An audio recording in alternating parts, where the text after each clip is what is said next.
Piro. Piro for the oh, webcam has not started. Can I get a webcam? Okay.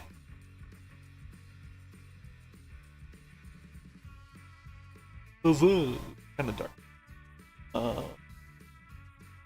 Come by. Mode.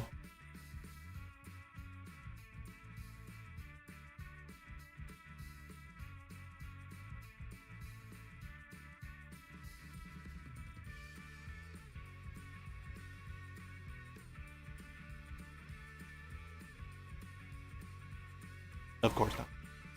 Stand by.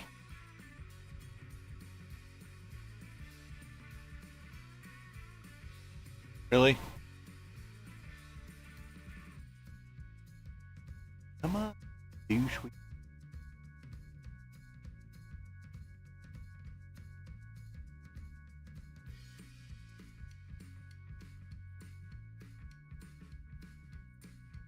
Well, I can't do anything about the camera. Whatever reason, OBS is being... So, it's gonna have to deal with underexposed for now. It's fine. Fine, we're fine, everything's fine.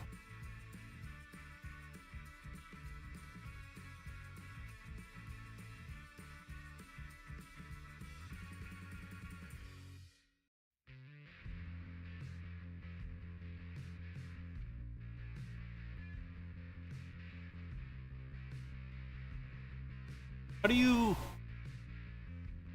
link?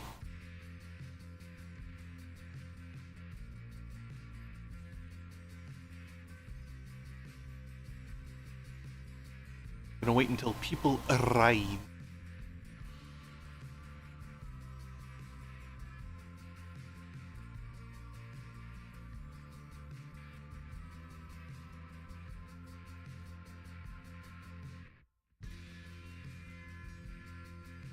I don't even know how I would. Yeah. Eh.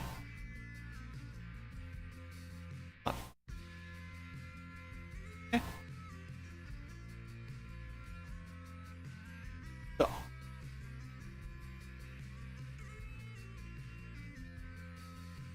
Yes. Thank you. Exactly what.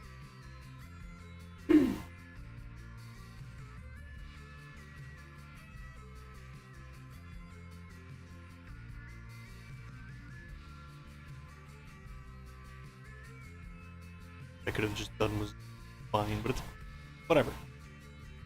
Fine, we're fine. Since I'm stupid and I don't know how to use GIMP. But now you're open. Okay? Whatever.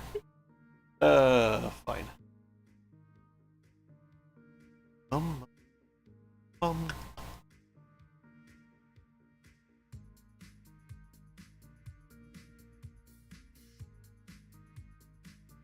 That's a large variance, but exposure settings, Logitech. That's a very large variance. We're fine. Fine.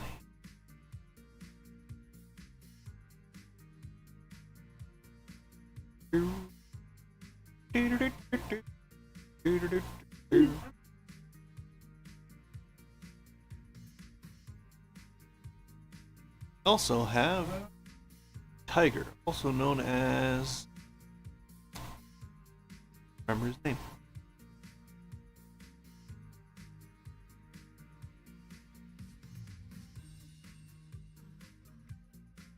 Kindar.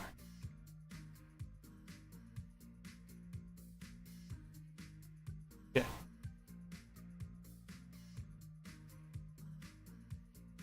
I have the Tiger Plays over on Twitch, other monitor. So if you guys hear anything in the background, there it is. That's what's going on. The Playing Tiger, sorry. The Playing Tiger. Oh. Cool dude, you guys should go check him out. there on the Twitch.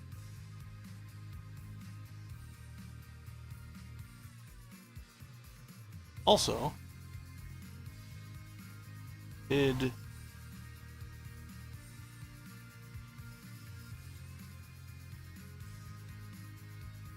wonder if the stream's all screwy. Screwy, you doing? Thing in the do?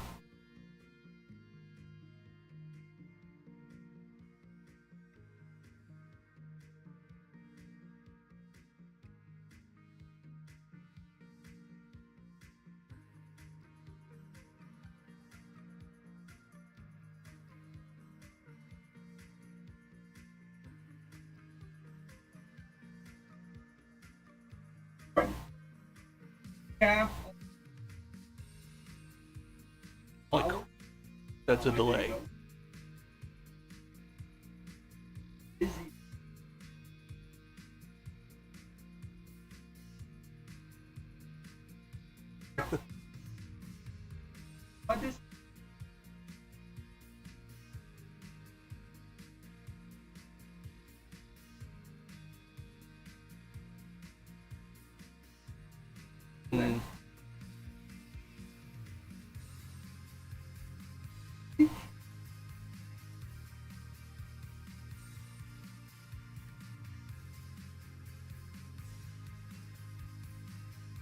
Well, that's all done.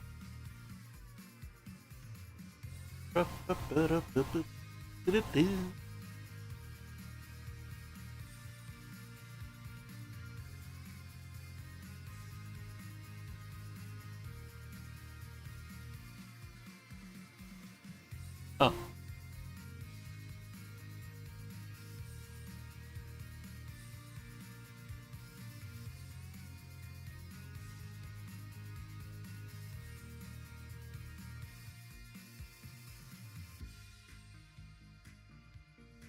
Okay. Why are you not?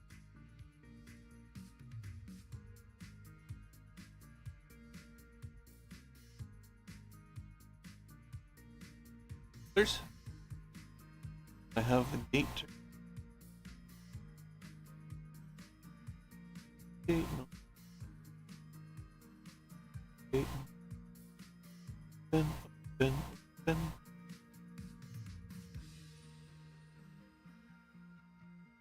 Open, open, open.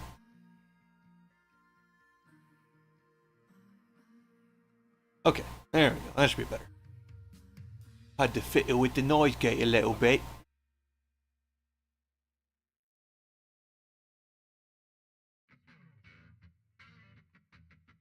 I need someone smarter than me to come in here and tell me things.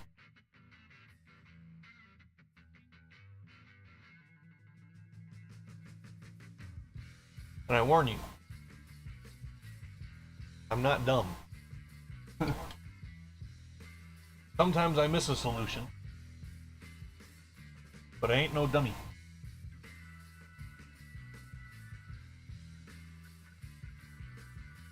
And you might hear me 2 or 3 times because monitoring the stream, which I should probably go turn off now that I've verified that it's fine.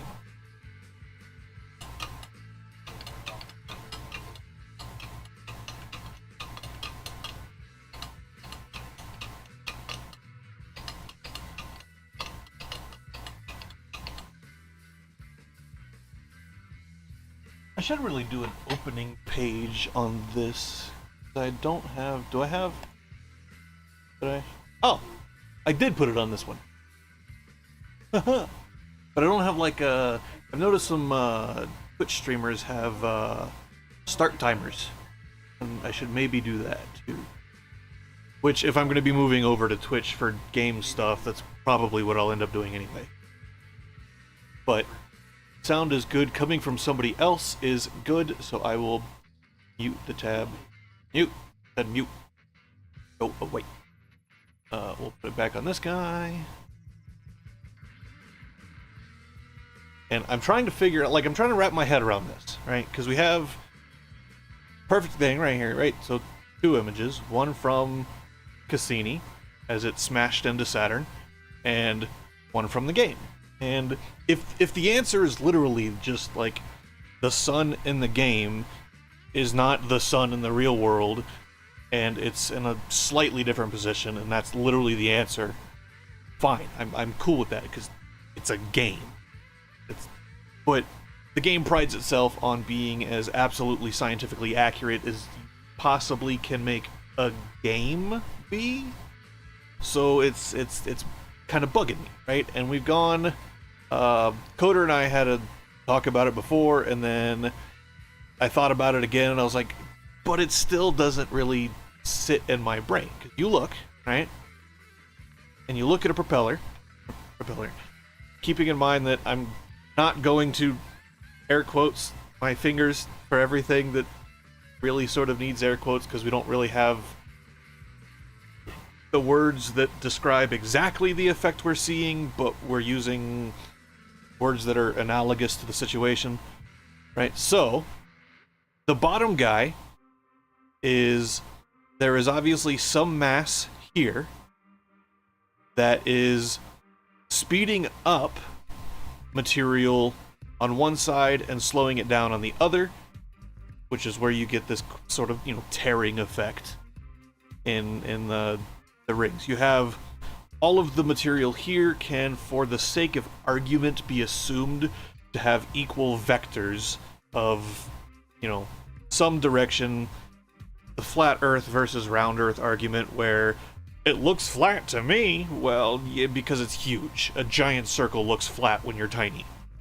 Okay.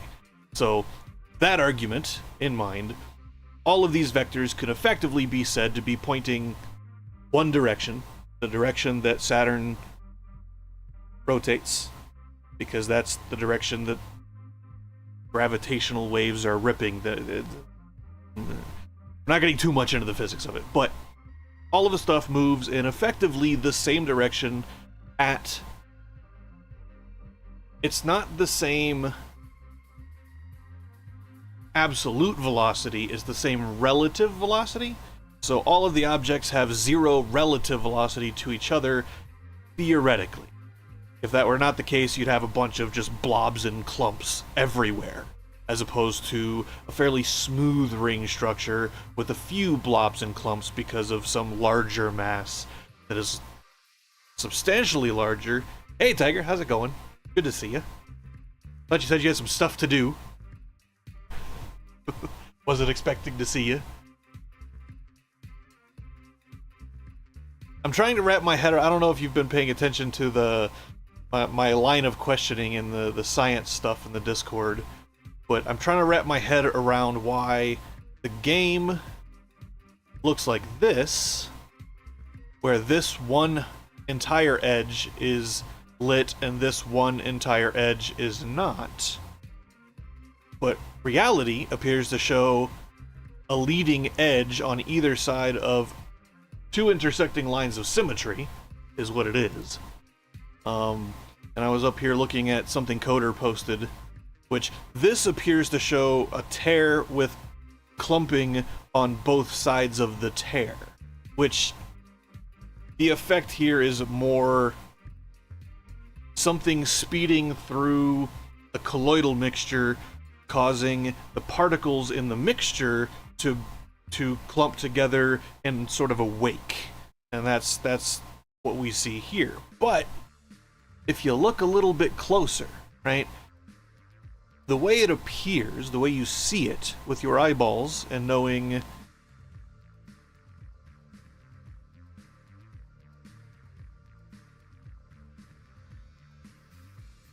another drop. I don't know what. Huh? I don't get that. I don't know what that means. I'm interwebs new. I'm like a 7-year-old on the internet. I have only very recently started taking part in like Discord and Facebook and all of that stuff. So if you say things that are internet related, a lot of times I might not get them.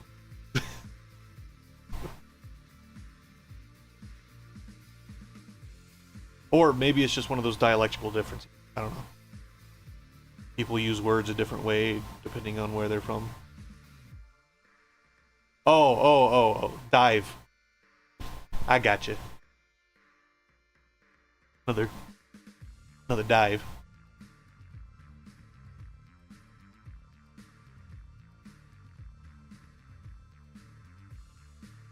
But yeah, I'm trying to figure out why there's such. So the way the propeller is drawn in the physics engine.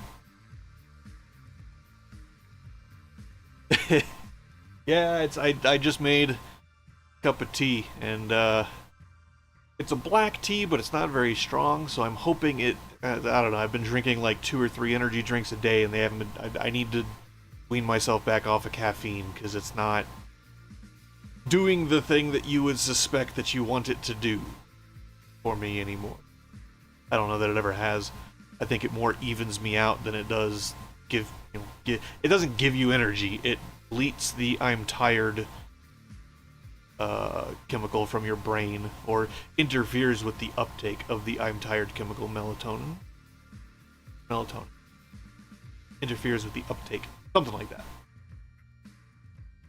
But I'm trying to figure out why. Hey, yeah. So Tiger plays on PC. When the Playing Tiger jumped in yesterday, I didn't know that it was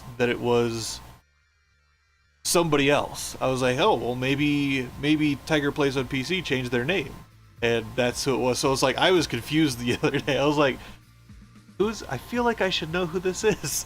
Different Tigers, completely different people.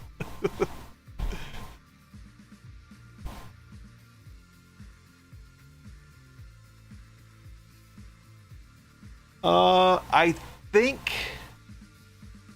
so. I think the bit that controls the propellers is part of not the physics engine, but part of the rendering engine.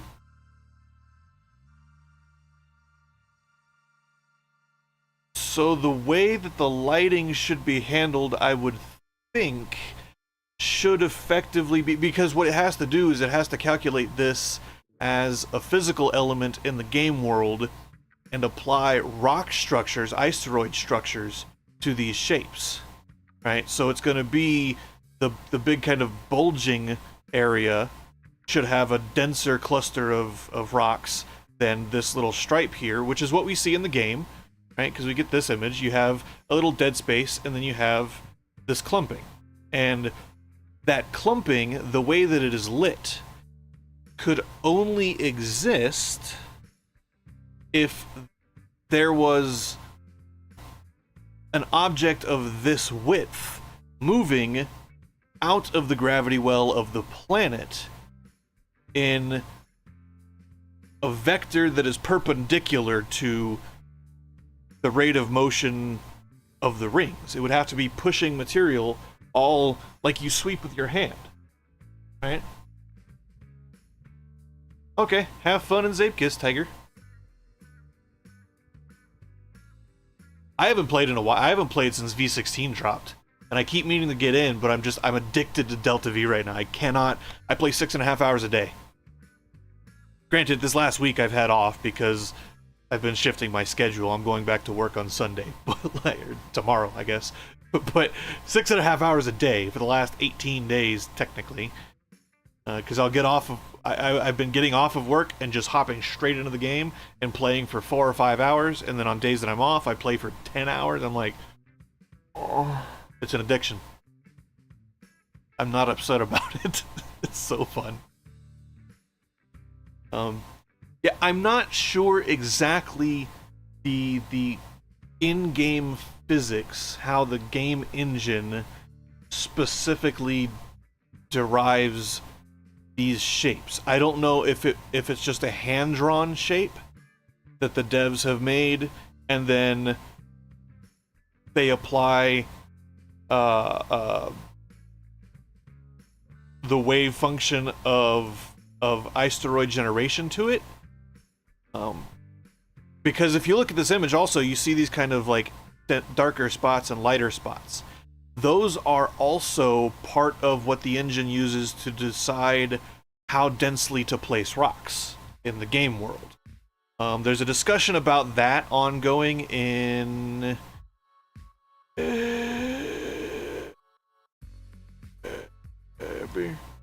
This guy. Instantiate and persist ice chunk makeup. It's a long discussion, but it's a very interesting discussion about how all of that works. And there's a much larger image of this than just this little piece. I have a feeling Coder just clipped this out of the larger image from the game rendering engine. But this is what the game uses to decide rock placement and density and size, I think. I think it does this for size too. Which means that there should be, granted, it's a 2D game. It's not technically a 3D game, right?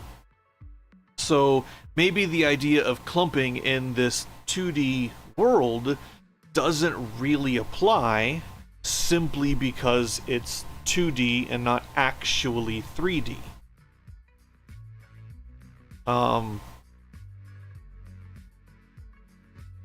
The bit that I'm not going to say it bugs me.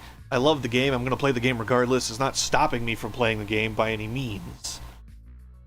But it's one of those things. It's one of those OCD things, right? You look at it and you're like, and you make a funny face at it. So it's the shape is correct, and you've got this little this little spot here, which is where you would expect to find some object of statistically significantly larger or greater mass than that of the surrounding material in the ring field. And also, the rings are 2D technically anyway. For the sake of argument, you could assume that they're two-dimensional. Other than rocks colliding and then rolling over top of each other. For the most part, you could think of it as a 2D plane. And that's just because it's around the equator of the axis of rotation, and that's where the greatest force is exerted, so all things are going to naturally razor themselves out along that line for the amount of energy least exerted, or least the amount of energy most conserved in the system, etc., etc. But everyone keeps telling me that this looks identical to this, and it doesn't. Very, very clearly it doesn't. If you look, so this is space, the outer edge of the ring, and Saturn is the direction of the arrow, right? So if we take, can I drag? No drag. Can't drag. Can I drag? No drag. Can't drag. Okay, so we're gonna have to save the image to desktop, and then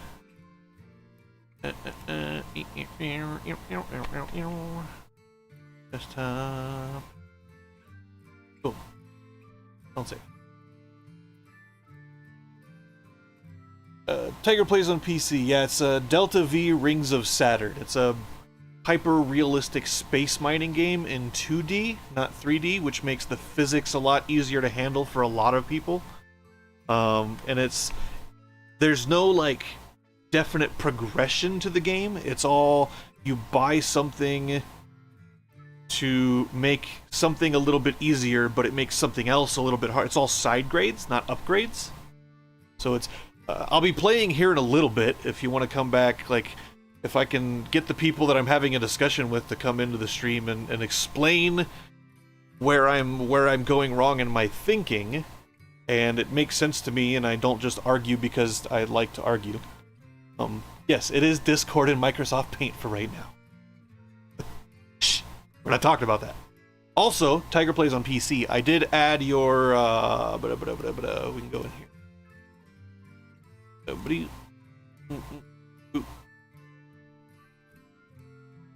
I did add Slip and Slide to the list. I haven't, like I said, I haven't done Zapekiss since V16 dropped. I haven't done anything. I just posted the Red Sand Abode that Lily the Bun submitted a while back, which is right there. I recorded that when I was still in Arizona, and that's been 4 months ago now. So, yeah, I haven't The past 2 weeks, the excuse is I've been addicted to Delta V. Before that, it's been major depression, I guess you'd call it, and demotivation. So I haven't been doing anything. I've been doing crap. But I'm getting back to stuff. I'm doing things again. I will get in and start recording Zapekis stuff again and posting it. And I think what I'm gonna do is I'm gonna move. So I'm gonna have to make a second YouTube channel for game stuff, because the game stuff on But It Runs doesn't really do very well, because my channel is primarily automotive related. So I think I'm gonna make a But It Plays, and it's gonna be But It Plays YouTube and But It Plays Twitch TV. And then I'll do the game stuff on Twitch Live and record simultaneously, so I can snip it out and stick it on the YouTubes, right? That's probably the better way to go about it. It's just so much work, and I'm lazy. You people have no idea how immensely lazy I am. And that's so the playing tiger. That's what I'm wondering, because I said it a minute ago, and I said it in Discord too. If it's literally, where did I say it?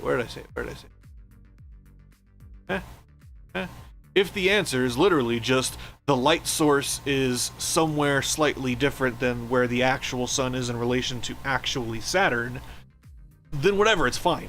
I really don't care that much, other than I'm trying to wrap my head around why it appears to be a different thing here and here, but people are trying to make the claim that it is the same. That's the bit that's confusing to me.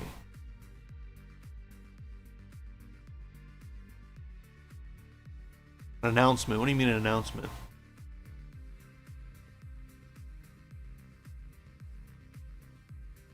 For the if and or when I make the new channels? Is that what you're talking about?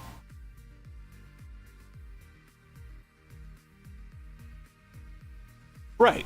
Absolutely, it does. Saturn spins, and it revolves around the sun, and like all of that. Yeah, I'll probably do. Do you mind if I ask, Tiger Plays on PC, why you don't have Discord? Is it a not allowed to kind of thing, or is it you just don't like Discord and have no interest in having a Discord? For a long time, that was me. I was like, I don't want Discord. But as Facebook gets progressively worse and worse, I move more and more of things that I do to Discord, because Discord, for its problems, is far better for communications today than Facebook is. And you can organize. I like that you can organize things. You have channels and okay, that's cool. That's fine. So what I'll probably do then is I will probably make a video announcement on But It Runs whenever I get around to making... listen, okay, Facebook 15 years ago was less bad comparatively than it is today, compared with everything else that exists. Compared to Discord today, Facebook is worse. Compared to Discord 15 years ago, Discord was worse. Discord was terrible 10, 15 years ago. Like, when it first came out, it was really bad. But people had faith, and people put the time, and they had the passion, and they put the effort in, and Discord now is not all that bad. There's some things that I wish it could do, like I wish you could do logic on roles, because if you have this role and you have this role, you get this extra channel. If you only have one or the other, you only get the channels that each role brings you. Like, I wish you could do that. And it's a big complaint since like 2008 that people have had, to be able to do logic operations on roles and permissions. Probably never going to happen unless somebody makes a plugin or an extension or a mod or whatever for it. I don't know. 8 years ago then. Whatever. Not the point. But we're not talking about... Well, we are talking about Discord, obviously. I'm talking about Discord, but... Okay, have fun with Zapekist. I'm addicted to Delta V. I have fun in Zapekist when I play Zapekist, but I'm having more fun right now in Delta V. I just love physics simulations. Spore, when EA released Spore, they released alongside it, you could go to the website and you could download all the individual little, Oh, how the turns table. Hello, Onyx. How are you? Other than irritated from Helldivers. I was saying something. I was saying things with my face, and you people distracted me, and I don't remember. What was I saying? I'm also waiting for... however you say that, Leekvo, and Adam Heartdragon, and somebody else was in here talking about... maybe... I don't know if Coder's awake. If Coder's awake, it'd be cool to get Coder in here and ask him about this, because it's just it is breaking my brain. Other than mission accomplished. How dare you? Just for that, I'm gonna drink some tea. Also, I don't have a hydrate command because A, YouTube, and B, actually, try it. Try hydrate. I might have a hydrate command, actually.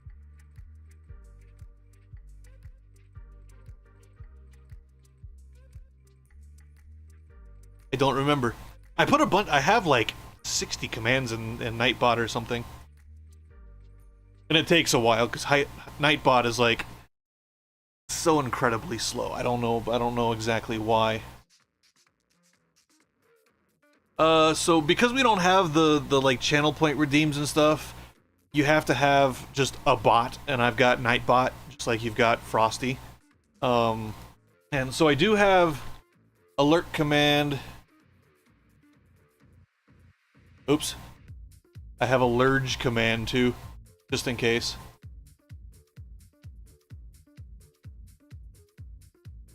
I have a bunch of them. Oh, not that.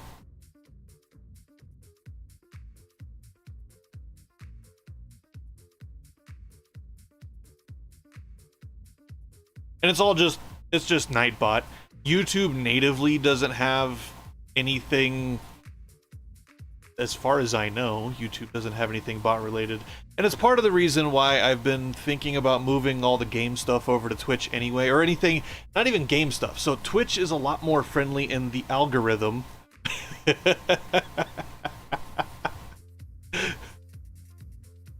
My late wife would argue with you. Her favorite color was green. That's why I put that in there, actually. Kind of an homage to her.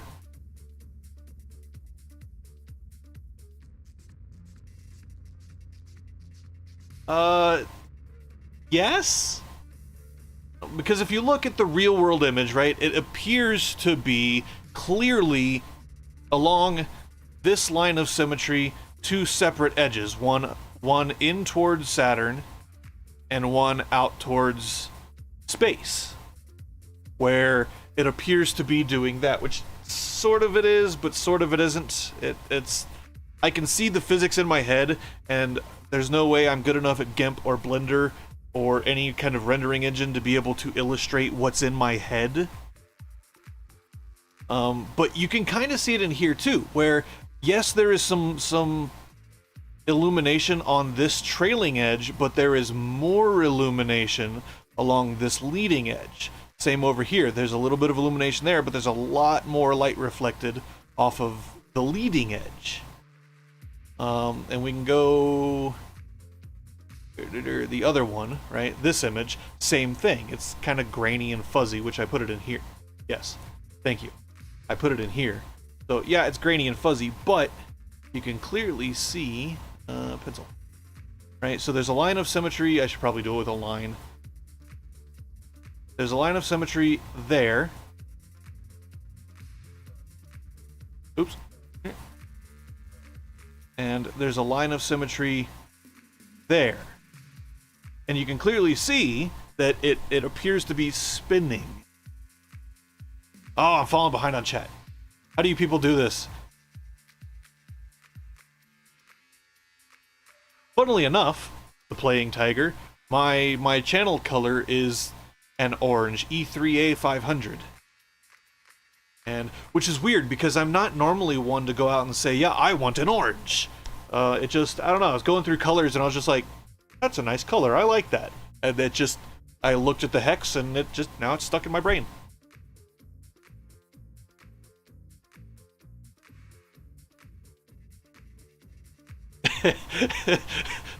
Hug challenge. Oh, now I need to put a hug command in there, don't I?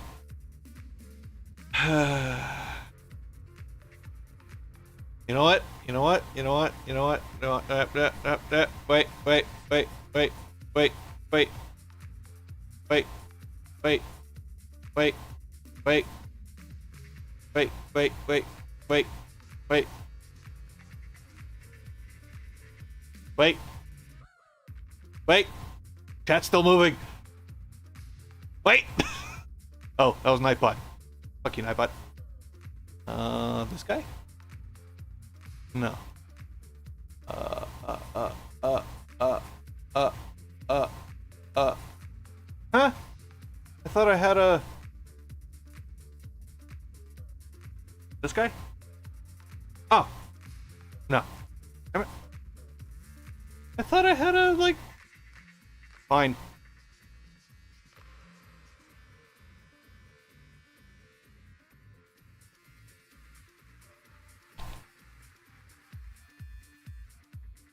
You see nothing?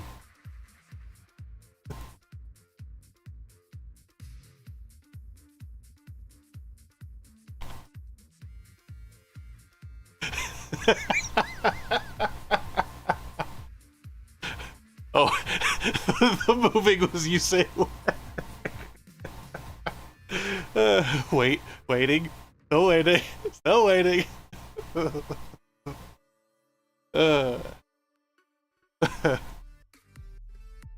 You gotta watch out for them tigers, they pounce.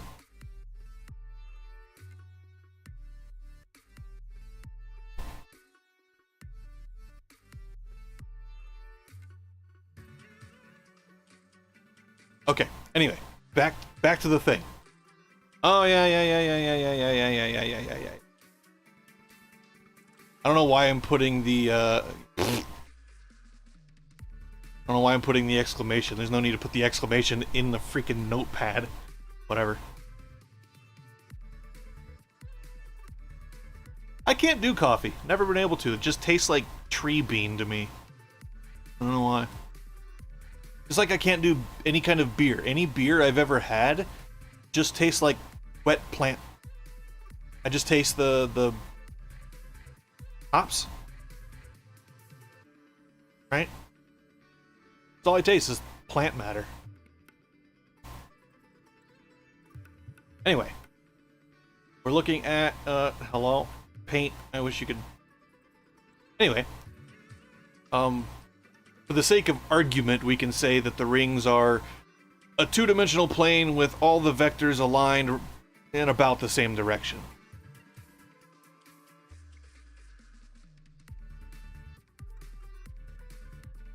Coffee is medicine. Wouldn't that just be the caffeine content? Could you not then use a strong black tea?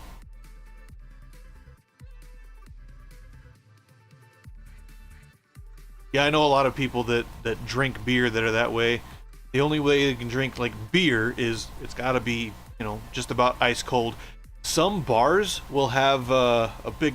There was one in Vegas that had a giant temperature display on their craft beer keg, which is really funny.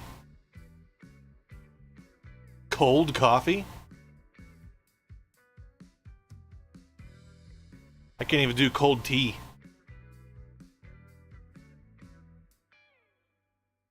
But we've got line of symmetry, and it's like you can see... no, probably not that. You can see that there's a line that draws like that, right? And it's clearly... you have some vector that things in space don't move this way, but I'm going to draw it for the sake of illustration. There's something moving this way and something moving this way, right? And it's rotating, as it were. And in doing so, material is robbed from this region and from this region because they're being drug around, and it's added to this region and this region. More material means more reflective. More reflective means more... it's not luminosity, because luminosity is the generation of light. It's, what did Nico say? Secularity. Which... Specularity. Secularity would be of the church.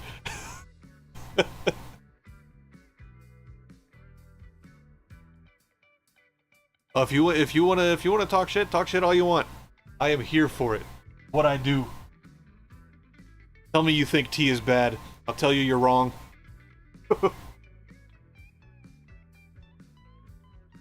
I-T. Which sounds like I'm saying IT.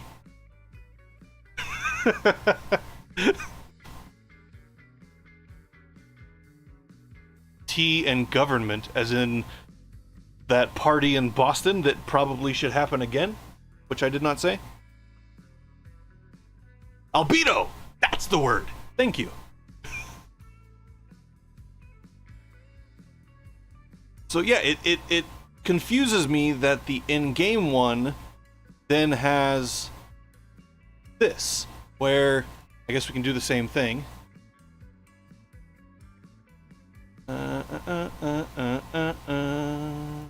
Open another instance, and then boop, boop, and paint. You can't drag. I wish I could drag. That's too close anyway. But yeah, you have line, size, red.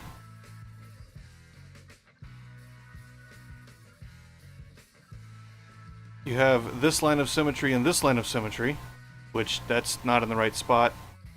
About there. And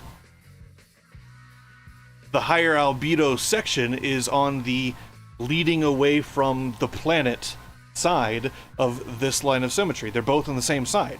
That doesn't make any sense to me. This one, this bright section, should actually be right here.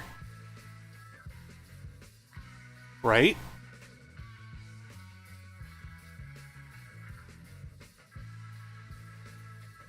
I mean, infrared is only not visible because we can't see infrared. It's just barely below what we call the visible spectrum. So the light is not going... It's all EM waves. It's not going to reflect in a different direction than... It won't reflect from or to a different direction than what we call visible light.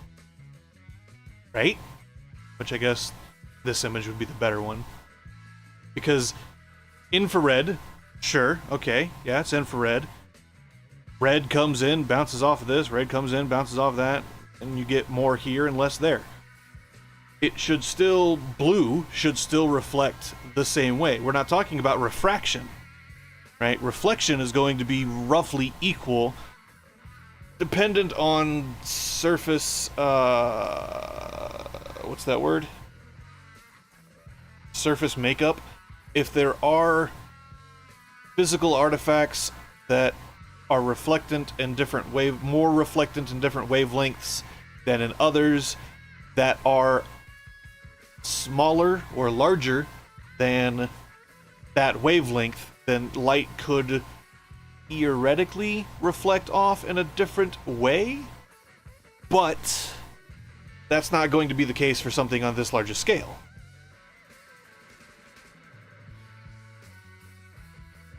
Right.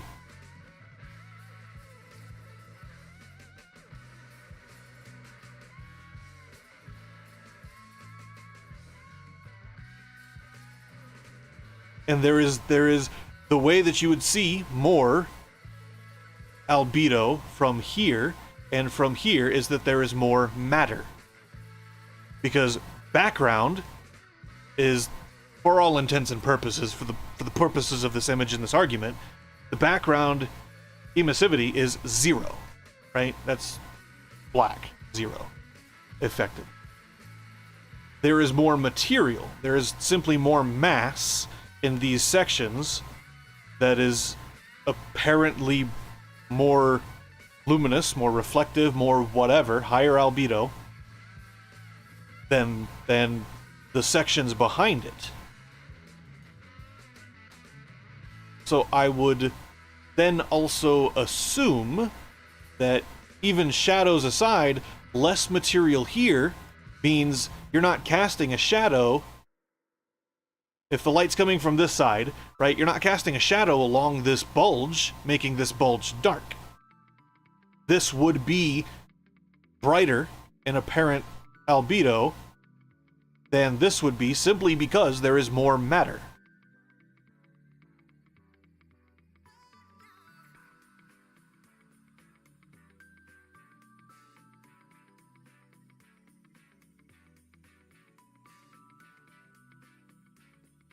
So then what is this? Why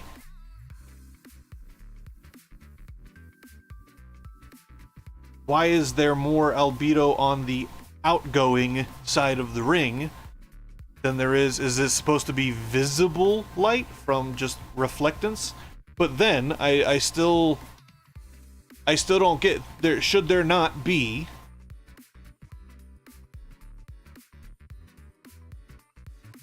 well, if it's visible light,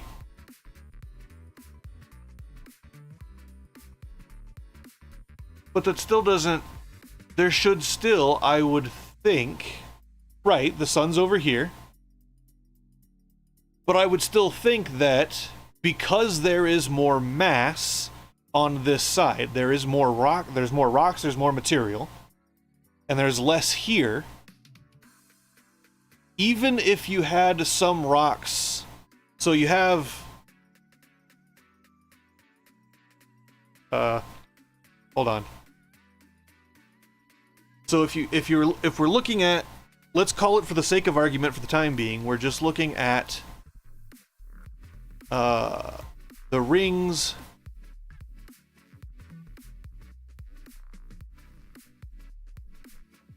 profile. Right, so we're looking out across the rings. For the most part, yeah, it's a bit off. It's I'm doing it rough. I'm hoping that people are smarter than I am and get it better than I do. So, but if we're looking at the rings side on, right? For all intents and purposes, this is, yes. This is some thickness that is going to be roughly uniform on average from the outer edge of the ring all the way to the inner edges of the ring across the whole width. Right? So, as you get some mass that is here,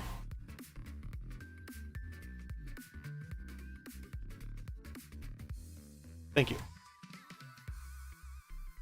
Thank you. As you get some mass that is here, right, there will be a shadow cast that way, right? If we're assuming we are the sun and we're looking at the rings, which I don't think, which way do the rings face? I don't remember. They're not line on to the sun, right? Saturn sits at an angle, but it's not a perfect angle, so they do this, right? The light, it rotates.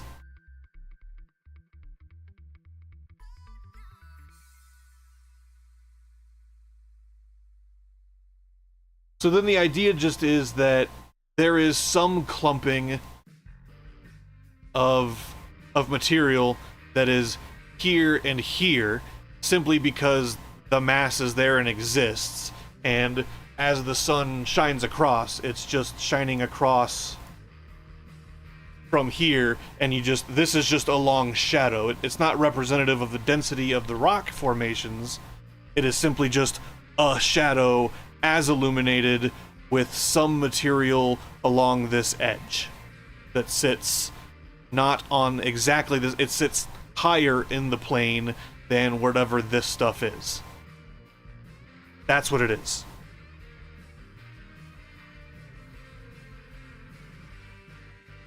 Okay. Because I look at this, and you see, you know, the apparent swirling motion, and it's like, okay, well, that's clearly, ignoring everything else, this is clearly some material here more than here, and some material here more than here. Yeah, absolutely. It's now that I'm thinking of it from that perspective, where the sun is just dead on the side, and it makes more sense to me. I can now get into the game, because it was confusing me why in the game I see this, and what I expected to see from previous images that I had seen from Cassini was I expected to see that. Right, exactly. So thinking about it as this is just visible light only, as illuminated from outside the rings, and this is just some grouping of material that has formed higher and casts a shadow. That totally makes sense. I get that. So, thank you for helping me work through that, actually, because it was not bugging the crap out of me, but it was confusing me why it looked different from, you know, why were they different? It made no sense. I was thinking about it from physics and, like I said, infrared only images, where I'm just thinking about the formation. I wasn't thinking about, oh, well, this is going to move some material that is going to cast a very large, substantial shadow. I wasn't thinking about that. So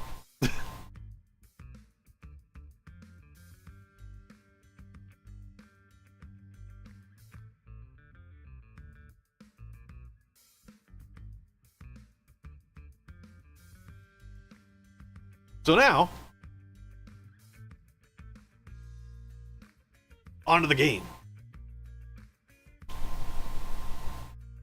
I'm addicted. So addicted. Also, I'm going to put this on the other screen so that if anybody has any other ideas for commands for YouTube for the time being until I get it might be months before I get started up on Twitch. But I'm going to move like gaming and video editing and all that other stuff that's variety over to Twitch, so that the YouTube just is and a second YouTube channel that's, I'm thinking But It Plays, which is a really, really bad joke, but it's so funny and I don't think it's bad enough that anybody's going to complain about it.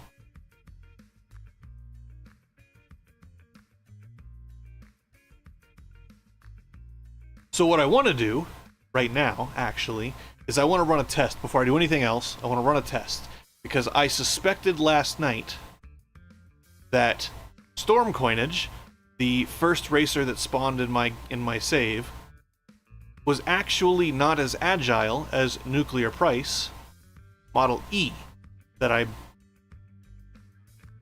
think I found this one. I don't remember. I don't remember if I purchased it or if I found it. If it was a derelict. But yeah, Onyx, I need to get with there's a guy that has helped another streamer that I watch regularly. Helped her set up some of her stuff, and he was just like, yeah, let me know whenever you want to do the Twitch thing, and we can get some stuff sorted out. So I'm like, absolutely, yes. Because it's like, starting off initially, I'm not going to be, what's the first thing, affiliate or whatever it is. I'm not going to have that. So I'm not going to have redeems. I'm not going to have ads. I'm not going to have any of that. So it's just going to be dude streaming. But I do want to do, actually, can you do redeems prior to affiliate? Can you set them up just to have them?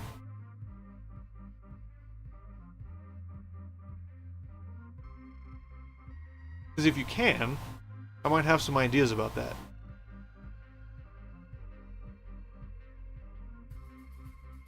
But I want to test if the Playing Tiger is still here. And yeah, I don't think you can. I mean, I have, so the stream time is not hard, given the way that I've sort of set my schedule up. It's that part's pretty easy. And given, well, I don't know, hold on. Now that I say that, I guess during the summer, stream time on Twitch will be a lot easier. Once it starts to cool off, but, and I know I'm not finishing a single sentence right now. It's, it's all in here. So, the YouTube channel started off automotive stuff. I want to keep it automotive stuff. That's what I do. I fix things. Not even automotive, it's just machinery. Fixing things. Look, it's not that hard to do this. And I want that to continue. I haven't really come up with a format yet that I like for how to do it, so I've just been kind of doing the same thing until I come up with a new idea. But I want it to be informative without it being an infomercial or without being an 80s training video. So it's, look, here's how you can test a battery, and we'll do this, and we'll do this, and we'll do this, and we'll do this, and it's super simple. You don't even have to know, you know, the physics. If you want to know the physics, here's a timestamp where we discuss that, and I can put it all in the same video.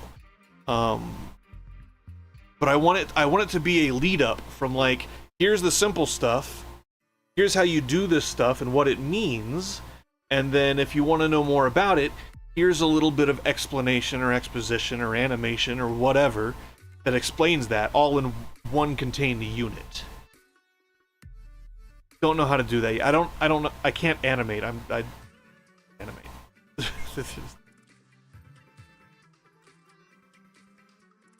Yeah, the average viewers thing might be a thing. But, so, part of the reason I started hanging out on Twitch was obvious from the name, but it runs, right? So I started hanging out on Twitch, and I put the YouTube at the end of it recently. So it'll be another, I think it's another, it might be 2 months already. I might be able to change it again. I don't know. I wish it wasn't 2 months. I wish it was like 2 weeks that you could change your name on Twitch. But I get why it's longer. It's stuff. But the reason I did it is to try to just put the name out there.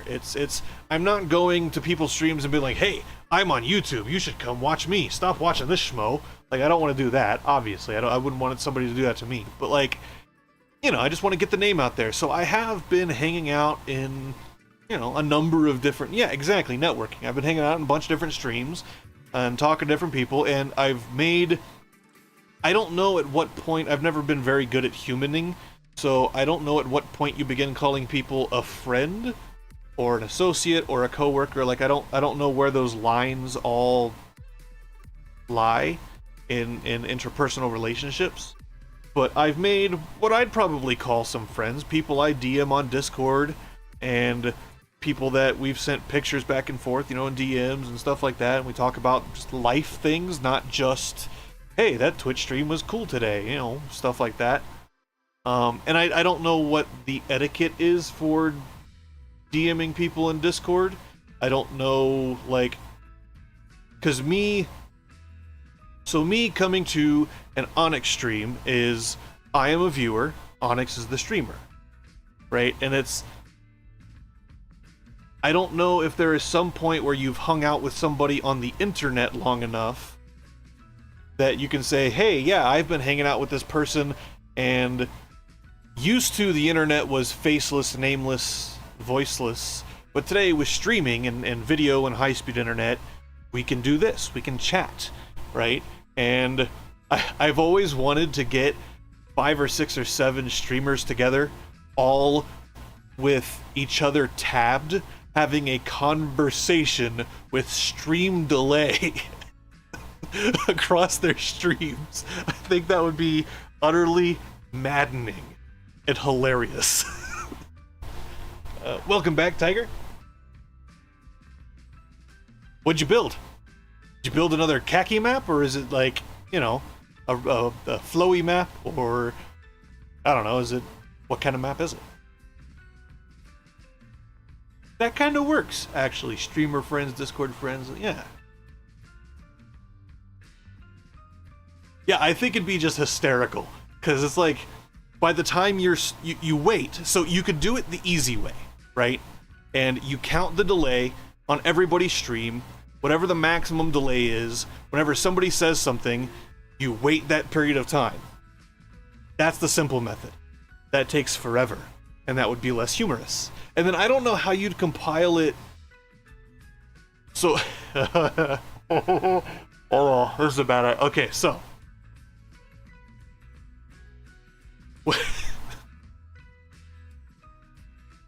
So you get each streamer in their own window.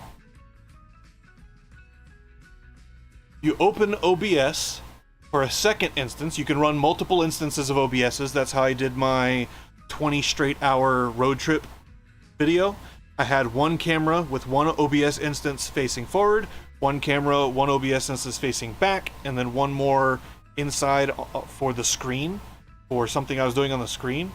I also recently did, I have to edit it, but I also did a driving my Civic video where I had one video on my feet, one video on the tuning software, and one video at the wind. I don't know that I need the windshield, but I have it anyway. So you open an instance of OBS for your stream.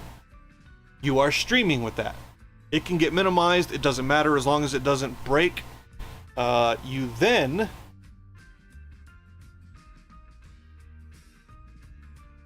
open a new window of Firefox for every stream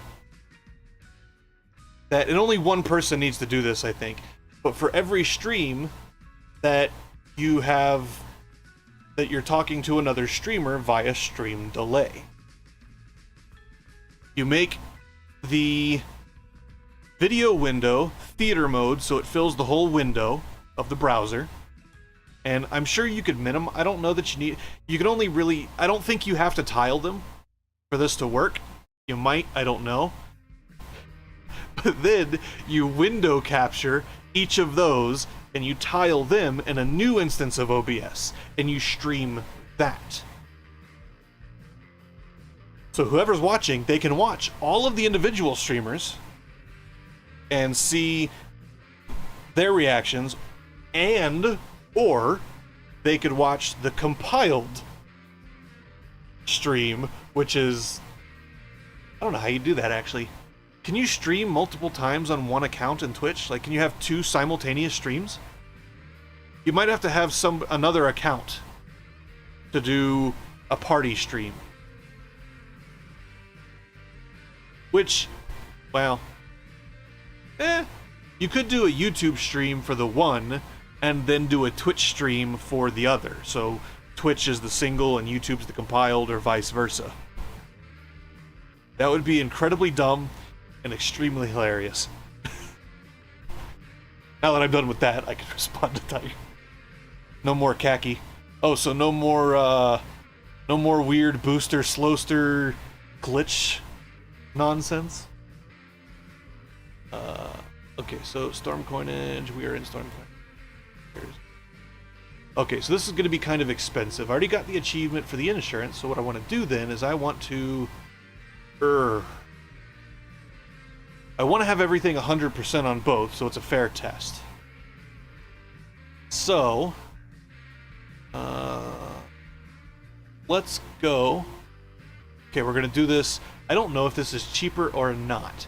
It's going to use raw cash, but I don't have enough insurance to pay for all of this because this guy is so expensive. So, let's try. So, if we replace all 4 of these engines, right? That'll cost me 35, 35, 7, 81.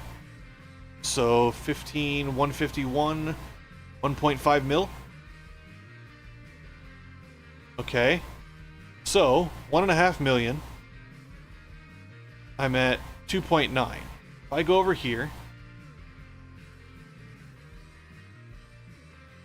and I go here, 1.6. Okay. So, yep. It costs the same amount, insurance or... Okay, good to know. That's something I did not know. It costs the same amount whether you're repairing it or you're replacing it. Which I guess would make sense. Why would it be cheaper one way or the other, right? From a gameplay standpoint. So, this is all going to be on insurance. Okay, so everything is brand new on Storm Coinage. Which, that's such a bad name. I wish you could change names on ships. I wish you could change names on ships, but not manually type something in.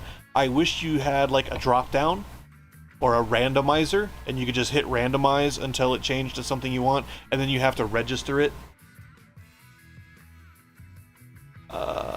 It doesn't appear as though it was. You would think like it should be, given economics, but I think from a gameplay standpoint, if it were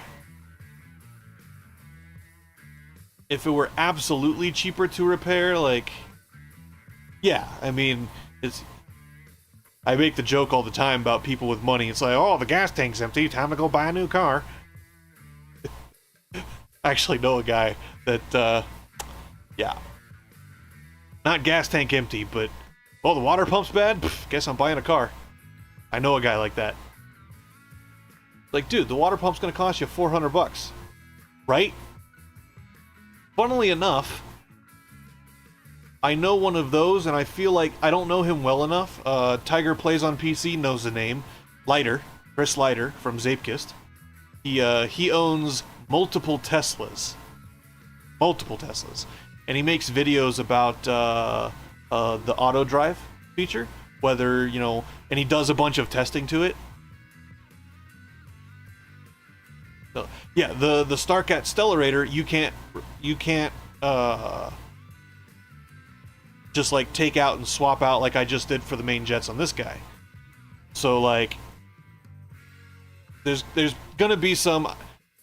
I should probably make a spreadsheet over time and record all of this to see which is actually cheaper, going down to the e-buck. But as said earlier, I'm lazy, so I'm not gonna do that. I'm sure somebody that's more...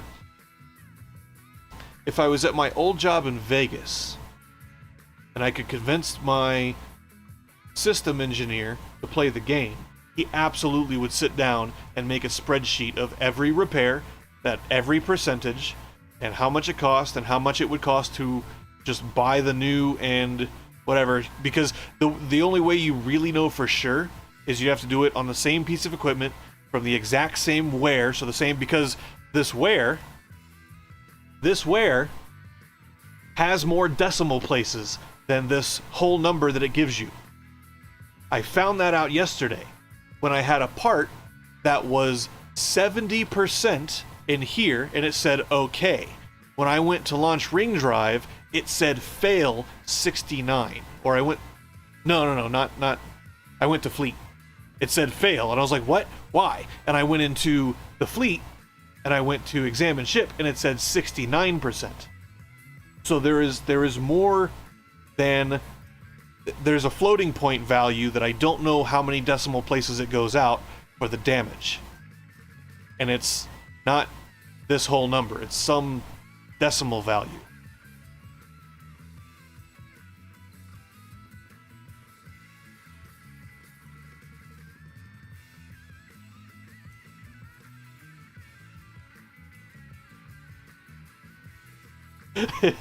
So it's funny you should say that, because I was playing this the other day, and I think my roommate was in here, and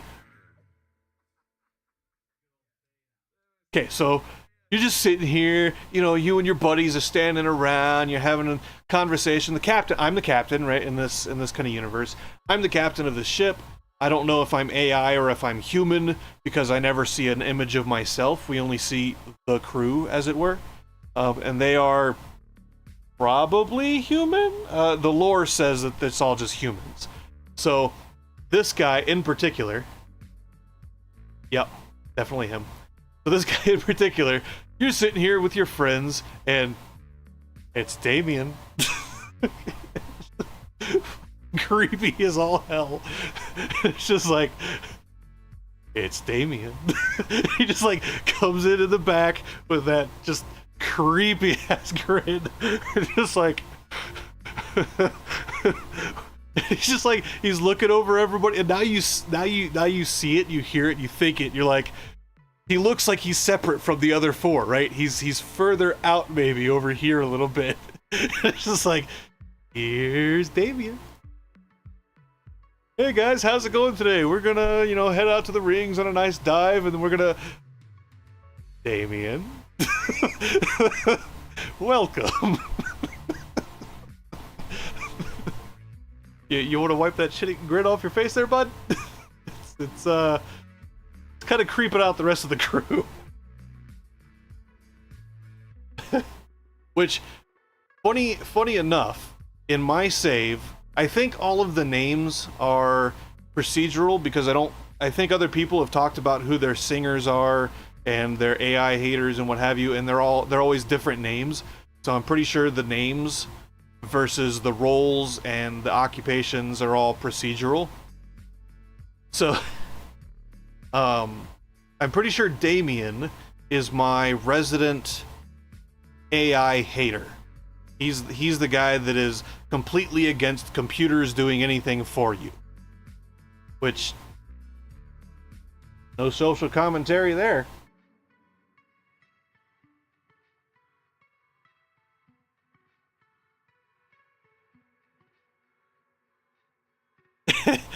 I heard there was food in here. Oh, so he's Zoidberg. Right, and it's like, so in this universe you have automated AI drone mining machinery. Some of it is very, very large and can attach to the side of a giant asteroid-sized, you know, 1, 2, 3 kilometer diameter asteroids, and mine them hollow. Some of them are little bitty guys the size of a Honda Civic, right? Some of them, there's ones you can't interact with. They're like swarms of replicator drones, like Star Trek and Stargate and star insert prefix or suffix here, whatever show, movie, book you want to talk about. Every sci-fi thing always has replicator drones. But there's a bunch of AIs, and they're all just like, they're not AI. So this game is following the real world tropism of calling a machine that can perform a task without significant human interaction an AI. It's not. AI is a pipe dream. We do not have AI today. There has never been an AI in our universe, in real life, me, you, us, people, humans. There has never been an AI. We are 1,200 years from the creation of an AI. 500 years. We're 500 years from the creation of an AI.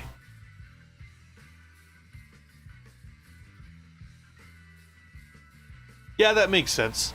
Tied to the seed. I could see that. I do kind of wish you could manually input seeds, because I imagine there's still going to be some amount of proceduralism even between the same seed, and I'd love to see that, but I'm just a weirdo. But yeah, it's what we have today is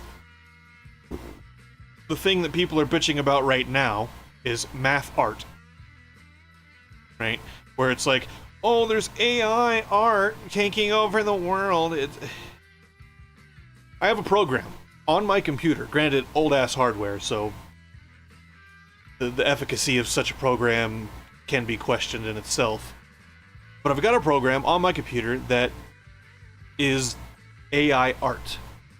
It runs off of Stable Diffusion, and I'm not sure 100% what Stable Diffusion is as a base. I don't know if it's programmed in Python, but it's what Stable Diffusion does, what almost all of these math art, AI art generators, what you do is you take a number of images. Let's just talk about images for a moment. Take a number of images, and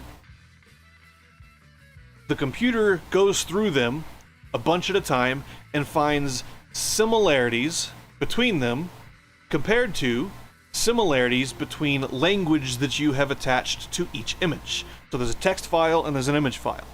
And if you say dog, it'll go through and it'll try to figure out what the similarities per pixel are in all the images by doing 5 or 6 of them at a time. It'll be like, okay, this pixel's kind of this color, this pixel's kind of this color, this pixel's kind of this color, and it'll get kind of a compiled image of what a dog might be. It doesn't know what a dog is. It has no idea. All it knows is there's this, what it is it's noise maps. And noise maps, unless you do game dev, radar, which is what I did, radio, wow, anything RF related. Anything RF related, and you should have a fairly decent idea about noise and noise maps and stuff like that. Yeah, I don't know if it's yours. I have a sneaking suspicion there's something wrong. So I don't know if you can see it. My screen flashes all the time. When I'm not interacting with the game, when I'm not moving the mouse, if I'm just holding still. I have a streamer that I watch that when I watch his stream, it does the same thing, and I think he has a similar problem that I have. I think it's my end, and I have no idea what the heck it is. It's fresh boot of OBS. I've restarted the machine a dozen times, and it still does it for... And it's not everybody that it does it for, either. It's only certain people. I don't get it. It's technology. I'm sure I could sit down and spend 40 hours debugging whatever the heck it is, and another 600 trying to rectify it, ultimately getting angry and giving up, probably. Suffice it to say, I don't think it's on your end. It might be. It's entirely possible. It might be. But I have a sneaking suspicion it's something to do with mine. My internet here is also not very reliable. I have 1 gig, at which I regularly get 500 meg, half of what I'm paying for. And I have 30 meg upload, which with a 1 gig down, I would expect at least a 50 meg upload. And honestly, if I'm getting 1 gig down, you should be giving me a 100 meg upload. If I'm being quite honest. It's honestly infuriating. It's an Xfinity in northern Utah, and it's absolutely infuriating. This internet service in this town is terrible. But it's also, I don't know if you guys can see it in the webcam's kind of small. Part of the reason why it's kind of small. The lights in this town, the electricity, constantly flickering, and that's also infuriating. And I've measured it with an O-scope, and I made a video about it on my channel. And I sent a message on Facebook, which you can do apparently, to the local, the company that provides the power, locally, which is Rocky Mountain Power. I sent them a link to the video, and I showed them the O-scope of just the outlets. It's not a sine wave. It's not even close to a sine wave. It's a Mount St. Helens post 1987, 88, whatever year it blew up. It's all bleh. And what's funny is flickering lights like that can cause serious neurological issues. Funnily enough. Can, not necessarily does, mind you.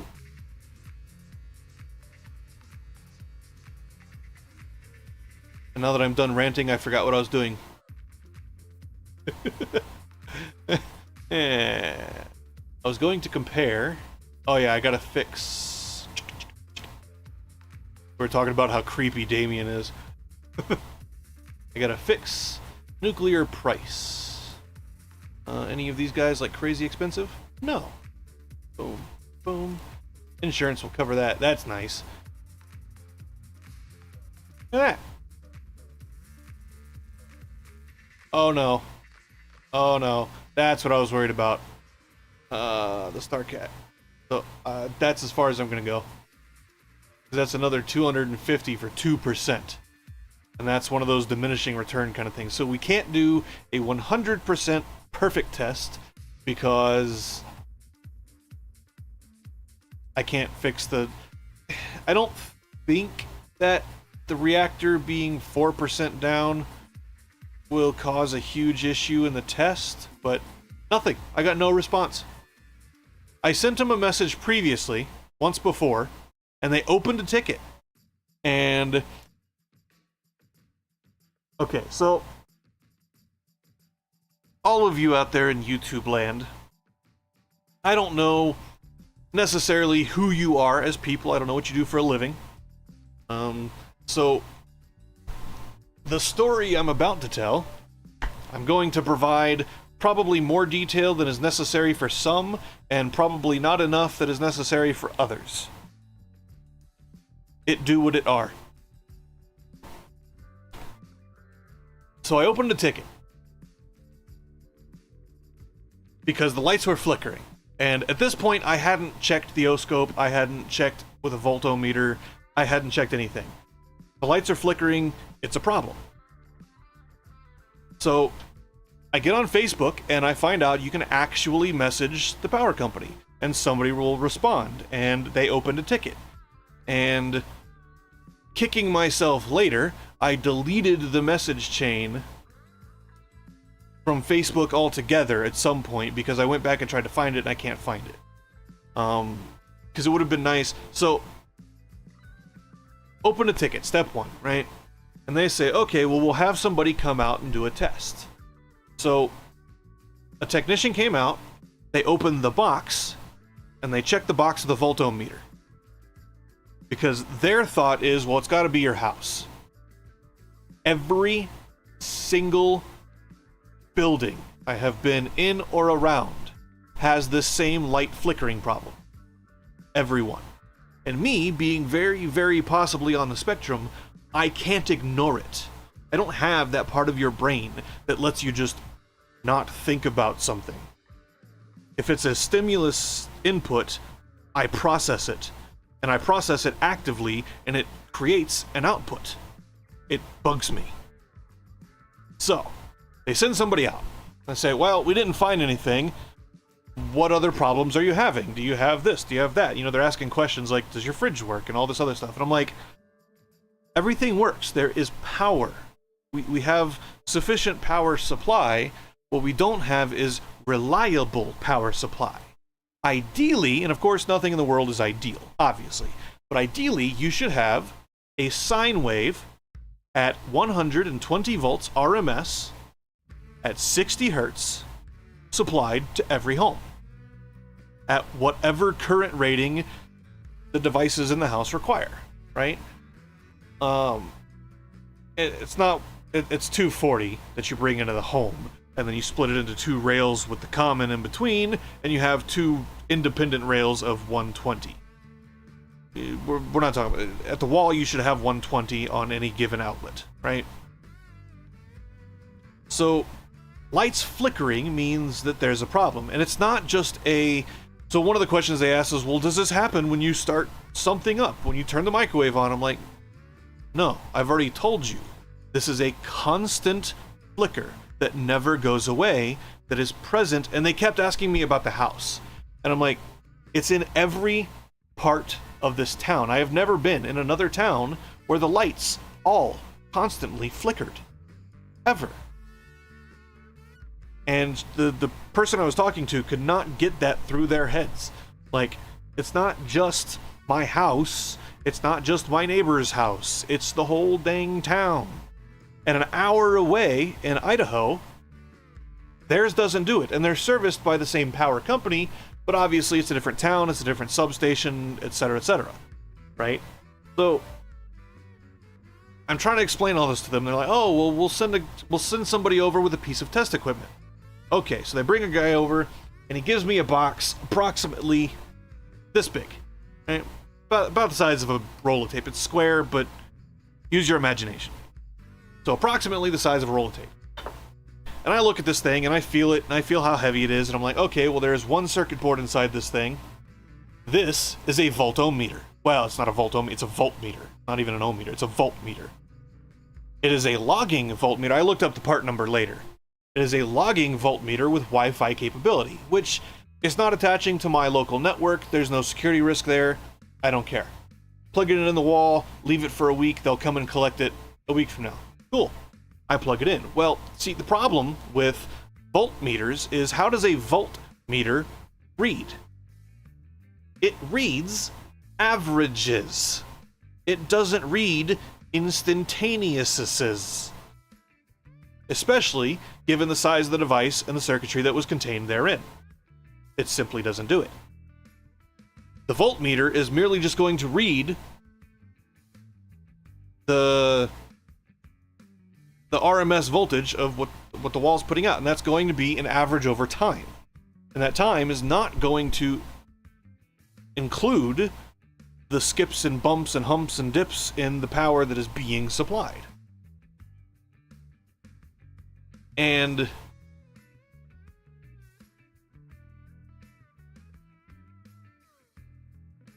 gonna go and do a thing real quick. Bam.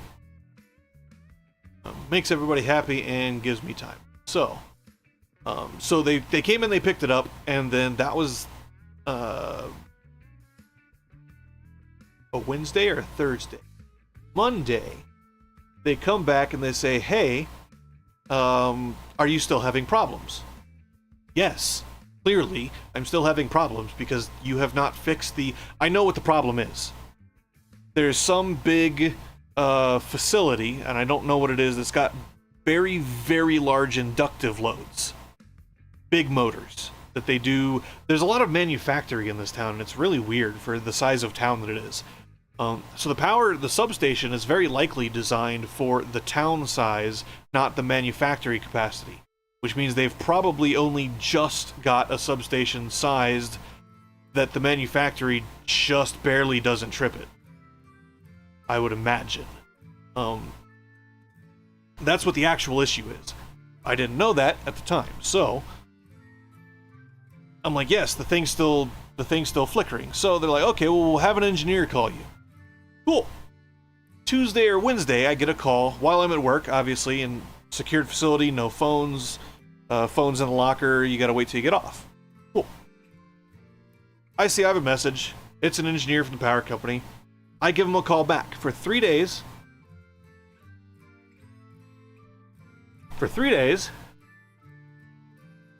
I tried calling him back at lunch on the days that I was off, and I took a day off for something, so I was like, hey, I can give him a call today too.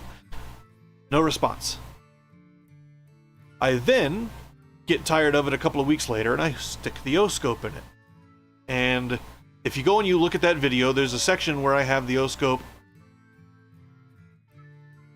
I didn't do screen grab. Excuse me.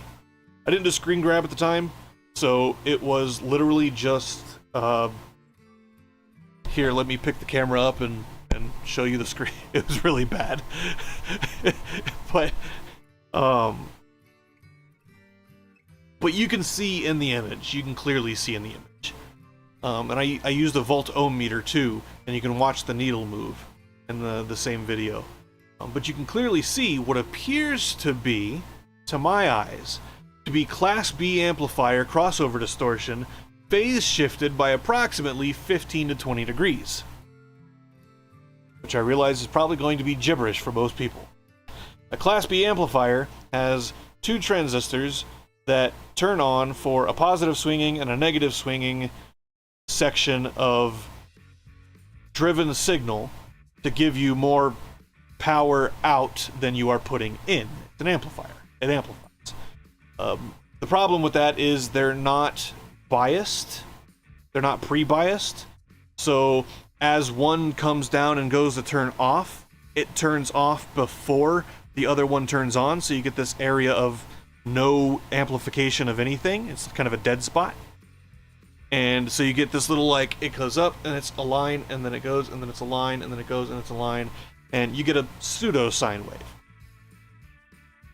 Now you can add an inductor into there on the output, and you can shift the phase of where that zero occurs, because an inductor will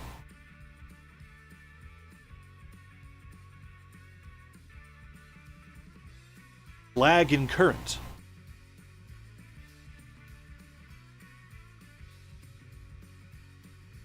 Actually, it should be a capacitor that does that, because it appears to be... No, it is behind. It's an inductor. So it appears to be a little spot in the power that is shifted back in the voltage component. Yeah, large inductive load. And it's just, it's ugly, and you look at it and you're like, oh yeah, well that's what the lights are flickering. And I sent them the link to the video, and I messaged them again and got no response. I have a sneaking suspicion that they know exactly what the problem is, and they're not going to put any effort or time or money into affecting any kind of repair. What's really funny to me is in this town, Logan, Utah, I have no problem telling people, part of my business working on cars, people have to know where the heck I'm at to be able to come to me, right? Yeah... I used to think it was conspiratorial in some way when I was younger, a year ago or so. I have come to the realization, as I get older, I realize more and more, things are far less conspiratorial than a lot of people would have you believe. And more often than not, it is one of two things. Either there's no money to be made from doing it, so they're not going to do it, or the people involved are just so absurdly unqualified that it's not even any point in asking about it, because they'll give you the dead monkey stare, and you're just like, hello, guy, breathe in, breathe out, breathe in, breathe out, come on. So I genuinely think that they don't, given the region, northern Utah, southern Idaho, I have a sneaking suspicion the latter is the case. They're simply not something I really want to make a habit of on stream. On average, the people here are dumber than a lot of places that I've been. I don't know that it's dumber. I think it's more redneck.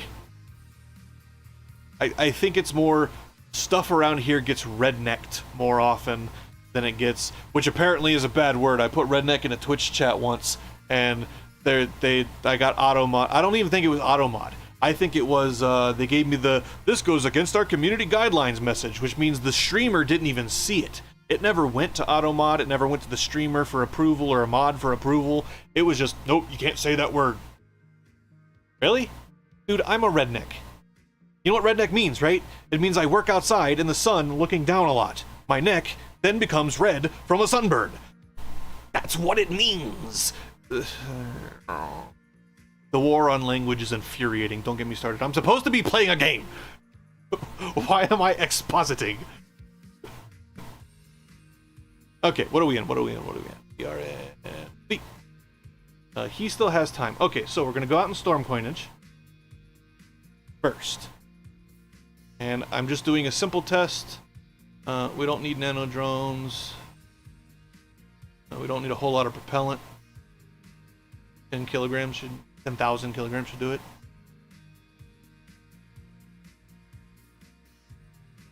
don't let this crazy old man ruin your view of the world. Some people live in a universe that is far more bright than the one that I live in. I wish I could live in that universe again.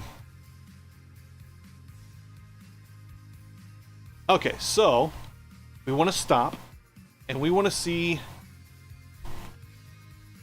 I am going to start a timer. Stopwatch. Start a stopwatch. Okay, so... hands... Turn off autopilot. We are sitting at a 0, drifting. Right? Now, as soon as I hit W, I'm also going to hit the go button on the stopwatch. We're going to see how long it takes me to get to, let's call it 100 meters per second, which there's some imprecision here because I'm old and slow and thumb. So, bam. Bam. 3.37-ish. We'll do 2 more just to be safe. Man, this thing doesn't slow down for crap.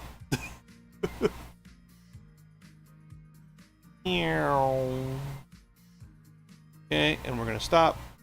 We're going to point back this way. No, this way. Okay, 3.37, clear. And we're going to do it again. Bam.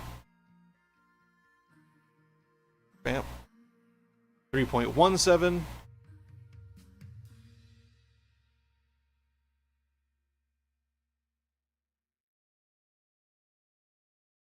Okay, we're going to do it one more time.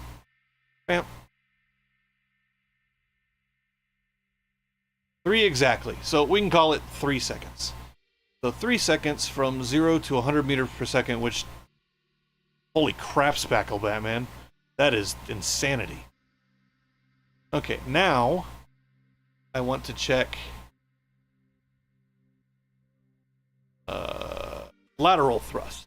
Right, so... is the same... Yes. I'll check that here in a minute. I want to check lateral thrust, which I've rebound to Q and E. I keep forgetting my rebinds. I'm already almost out of fuel. So, we don't have to go both ways. We only have to go the one way. So, we're going to do this, and...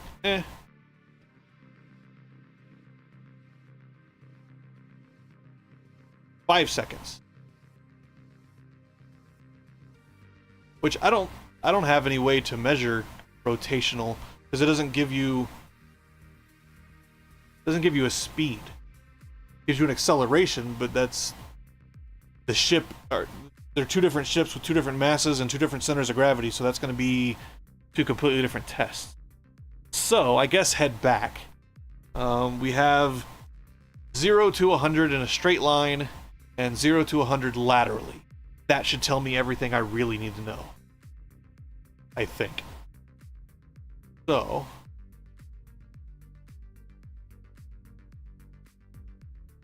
because the sim, there's a... I think there's a ticket open in the Discord? Or there's a discussion that I saw somewhere. The sim is slightly different somehow. I don't know exactly what it is, but it doesn't always give you full thrust, like full emergency thrust.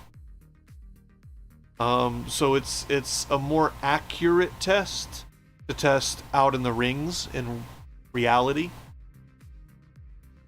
And for the purposes of this test, it might not matter. I'm not 100% certain, but because I have that amount of uncertainty in the sim, that just leads me to just go ahead and do this. So it's like, I make the amount of money that I'm going to make from going to the GA base droid and selling drones or ammo later is going to offset the costs of these tests anyway. So it's I'm at a point, clearly, you know, I got a bunch of stuff in here, so I'm clearly fairly well into this save. So it's like profits aren't a huge deal that I have to really worry about it. So 3 seconds and 5 seconds. Let's see what nuclear price does.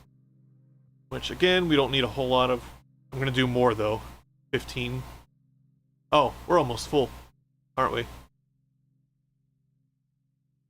I don't even need to take any extra with me. Don't care about nano drones for this test. And we want to do it unladen, which means no mass driver ammo. Well, not purchasing a full load because I used some. So we're going to have whatever load of mass driver ammo I had previously. And then I'm going to take the what do I have? I think I have the Tetsuo on.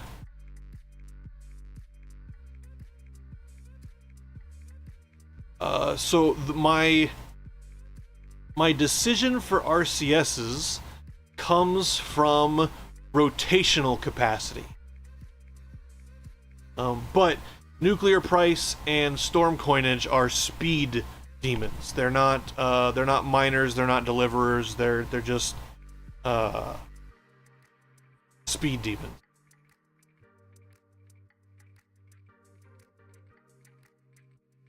They have autopilot. I don't tend to use them for most things.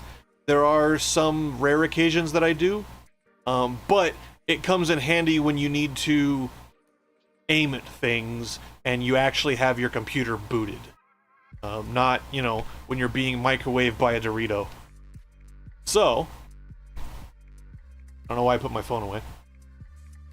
Alright, so we're facing straight, and so nuclear price turns as it accelerates because A, the Tetsuo, and B, it's just unbalanced anyway. So,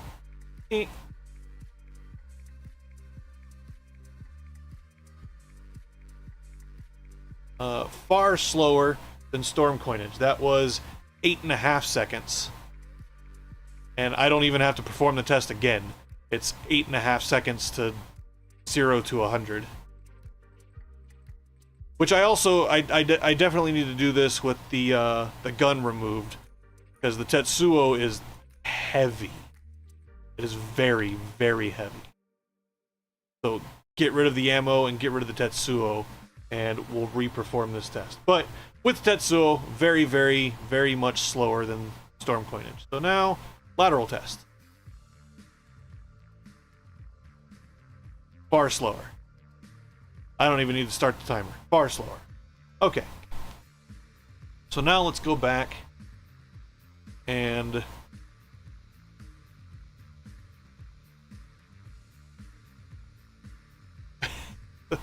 probably should have put it on 50. It's fine. Fine. We're fine. It's fine. There we go. Yeah, that's what I'm doing right now, because I was driving storm coinage around yesterday. Flying storm coinage around. And it felt more sluggish than what I remembered nuclear price feeling like. But I hadn't flown nuclear price in a while, so it's one of those broken old man memory biases. I don't know what you call that. So what we're going to do then is we're going to take off the Tetsuo altogether and get rid of that.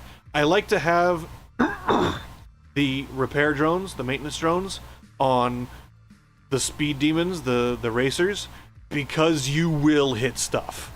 And replacing the 99 should be good enough. Replacing the Starcat, I mean, you can see repairing it. Every time you repair, every repair, doesn't matter what the percentage is, every repair, 250 grand. Every single one. So expensive. But now we can go back out in nuclear price and do another test. We'll add propellant so we're sort of heavy-ish, I guess. No nano drones. And then we shall bust out the stopwatch once again.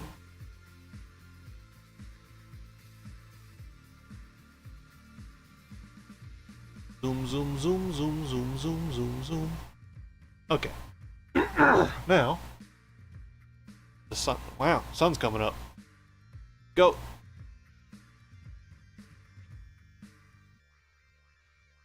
Okay, so linear acceleration, very, very much slower. Still 10 seconds on that guy. Not sure if I'm a fan of the vectored reverse thrust. The 300% adrenal slowdown. Go away.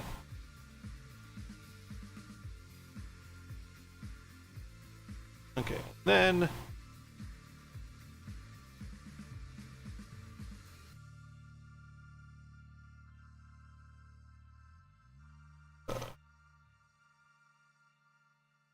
and go.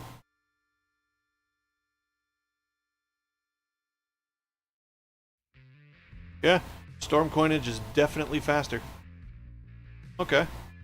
So maybe it was because I didn't have maintenance drones on storm coinage once I damaged the RCSs. Because once you choke off the RCSs in storm coinage, it does not turn at all. It is terrible. So, I want to keep the Model E just because I like the Starcat, and because scooping up drones is easier with this cargo than it is with the little excavator mouthy thing, which storm coinage has. So storm coinage, we can head back actually and see.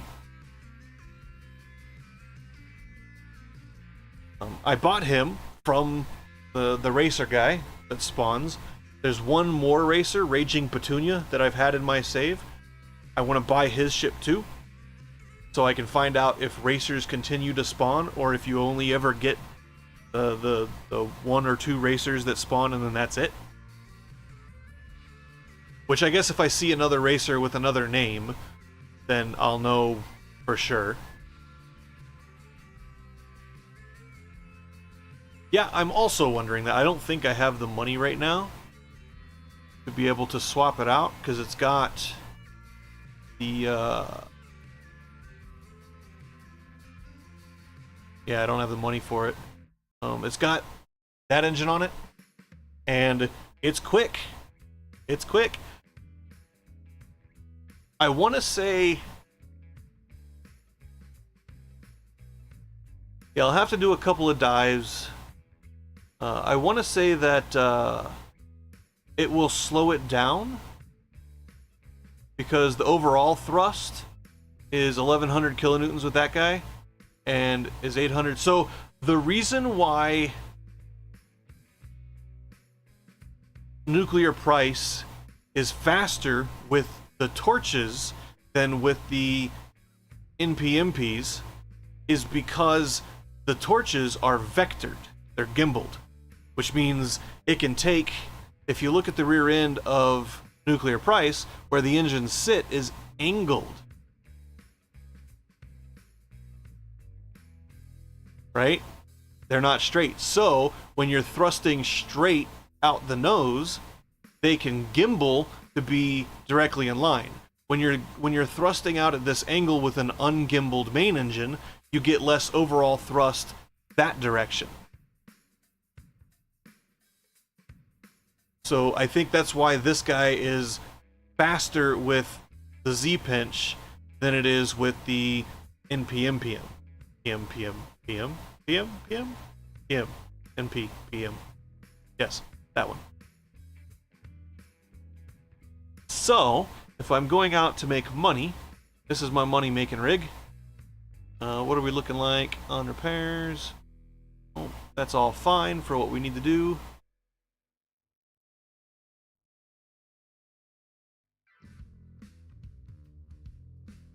What, having the engines at a silly angle? I honestly wish I could stick the Starcat. Yeah, it's an expensive reactor, but I wish I could stick it in other ships. I also wish... Here's a good one for you. So, tuning. Okay. Young Torch. OCP. Welcome the Almighty. Oh, the OCP. Whatever prayer things in Latin. Blah, blah, blah. So you come down here, and bottom thing, target temperature for the reactor. Nuclear price. Runs a Starcat stellarator. Bottom object. Infrared LiDAR. You can't adjust the target temperature for the reactor, and it runs really cold. All the time. Yes, all hail the mighty OCP. It's my money-making ship. Funnily enough. Because I could do the same thing because this OCP and this Titan have the same mass driver ammo and nano drone capacity, 50,000 kilograms, 50 tons. So I can do the same with both of them. The reason I like the OCP is because when I take it out to make money specifically, it has the manipulator arms and I can use it for salvage, which the Titan you can't.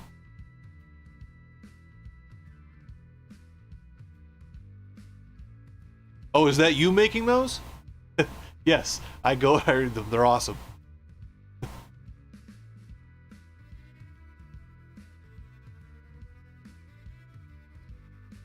Wait, what? Huh?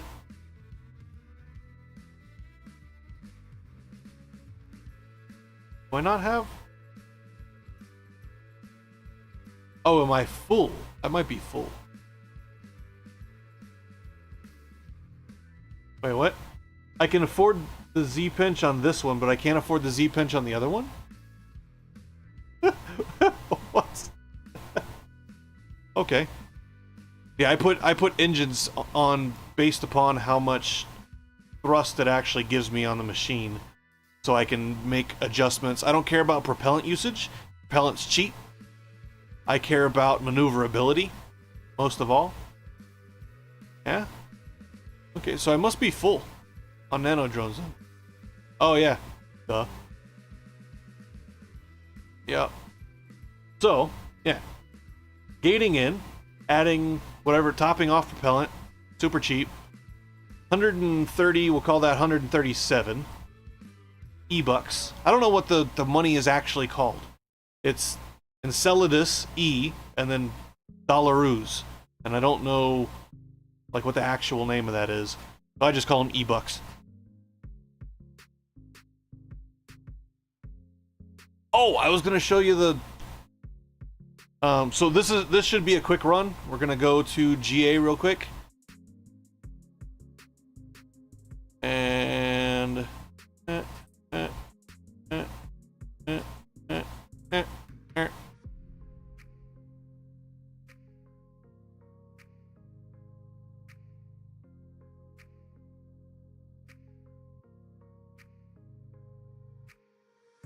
and I'll show you. Storm Coinage is a modified Eagle Prospector. Probably why it's called the Bald Eagle.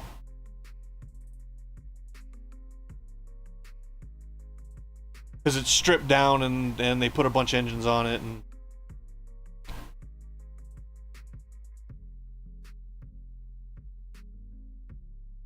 I wish you wanted drones.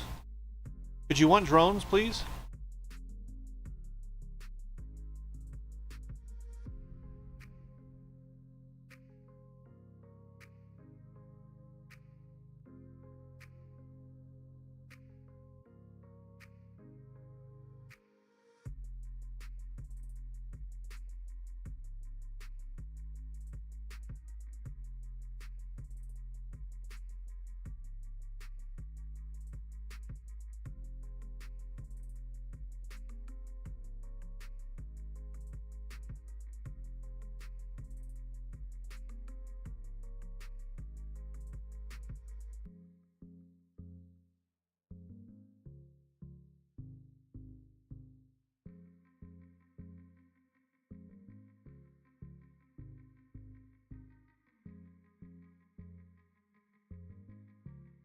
And I like this. Is it the autopilot that gives it to me? The blue lines that tell you where you're moving to? Because on the OCP it helps me figure out if I'm rotating too fast or not. I like that.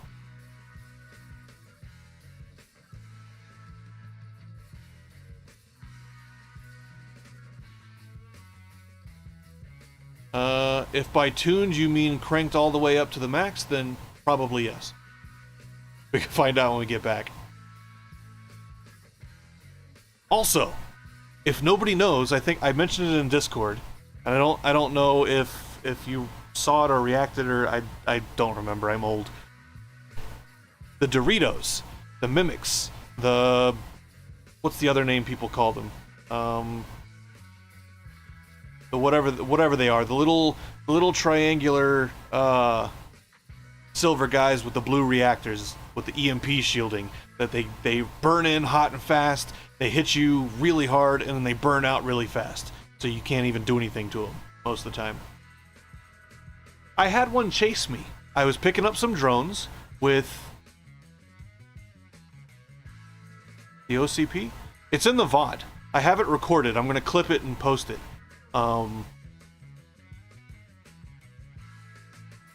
But I was able to get the computer turned back on long enough to burn out and come to the GA base, because I knew that there was an option to, hey, I'm coming in with a little heat, could you blast some guys out of the sky for me?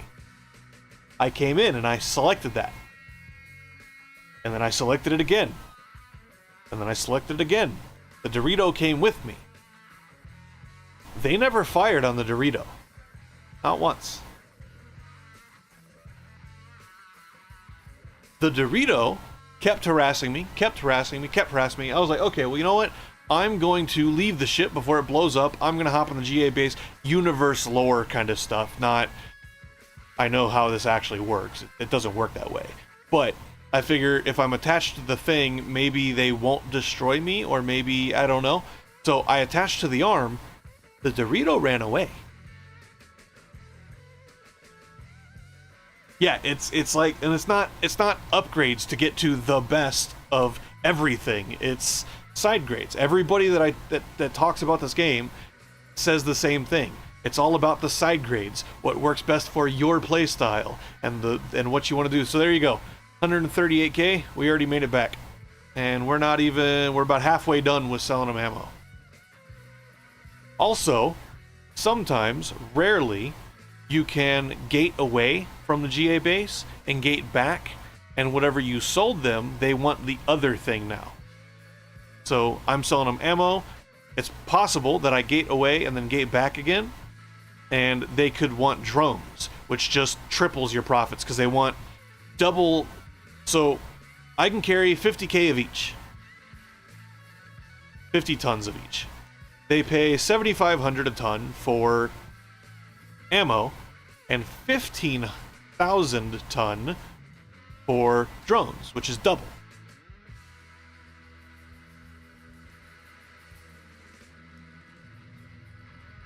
Doritos fear Doc's ship. I don't know why. As soon as I did a test, and again, it's in the VOD, it's in the video. I'm gonna clip it out and I'm gonna post it as a couple of different separate videos on the channel. But I docked and it started going away, and I was like, no way, there's got to be a glitch or something. It had some event popped and it just ran off. So I undocked. It was about 4 kilometers away. I undocked and I looked at the pilot tab and it slowed down. And I came out of the pilot tab so time would speed back up again. And I went back into the pilot tab and it was coming back. And I was like, oh, no. So I went back on the arm and it flew away. I was like, okay, so let's hope you encounter a Dorito and can either A, get to the GA base, or B, are already at the GA base, or at an Ubuntu, right? If you can get to an Ubuntu, somewhere with an arm that you can dock to. Also, they're so fast that there's no way that you can use like the OCP to chase them down and clamp onto them with the arm and gate out real fast. No way. I tried. Dock you to yourself. Yeah, I don't know why they're... the only thing I can think of is it no longer detects you as an individual ship or an individual entity. It detects you as having, like, disappeared. The game does. Because, like, lore-wise, it would make no sense for the Dorito to no longer... Like, clearly you were here and you're trying to run into the base now. Like, duh, guy, I'm still going to destroy your ship. What's also really interesting is in that whole encounter, okay? So that entire encounter, when I gated in, the base was, if I remember right, the base was in this orientation. I think it was twisted a little bit. It was rotated counterclockwise just a smooch. Because I want to say this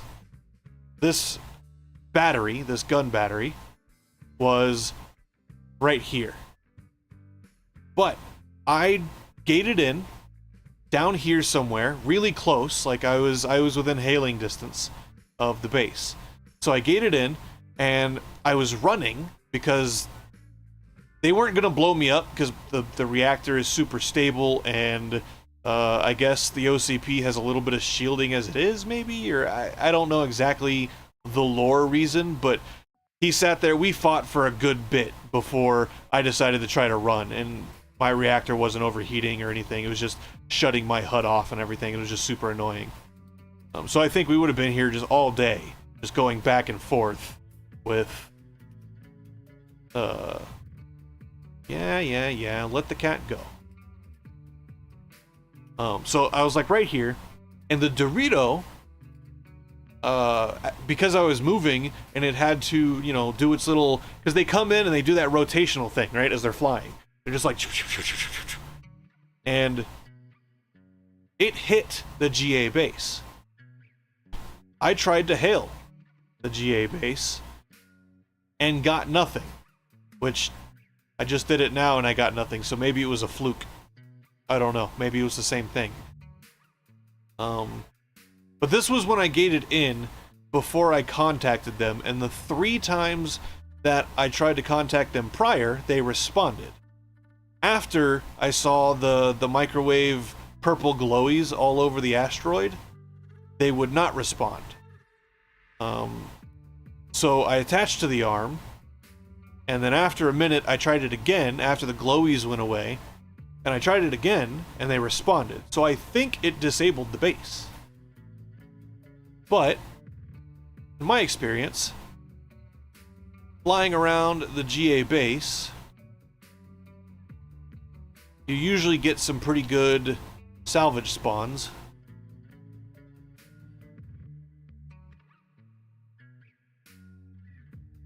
So, let's pick a direction and see what we can find. If I can find...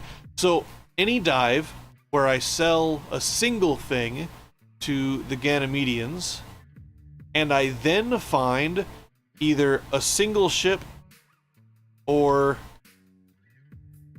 a drone spawn, is a plus. Sometimes I also get rocks. Nope. Didn't open the door fast enough. Sometimes I get rock. Oh, it's a beryllium guy too. Fine. A single rock is not going to make or break me. Oh, it's a whole vein of beryllium. Maybe I should mine that while I wait for an event to spawn. Also, I don't know if you saw in the video feedback channel, I think, there was a small bit of conversation where, who was it? Somebody was posting a video and they were worried about the audio on YouTube and copyright infringement stuff, DRM stuff.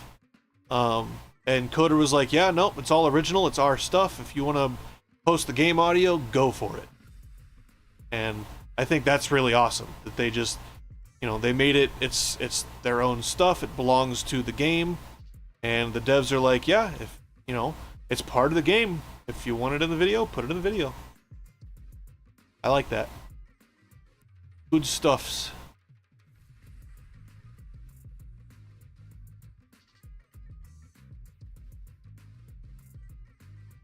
I had a feeling it was, but I couldn't remember off the top of my head. Again, old man brain. Why are you going that way? You over-rotated.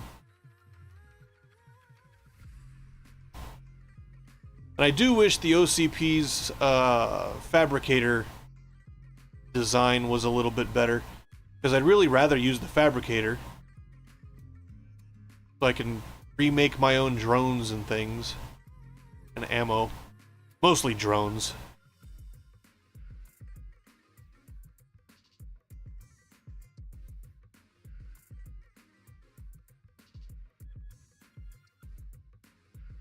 Oh, that's not beryllium.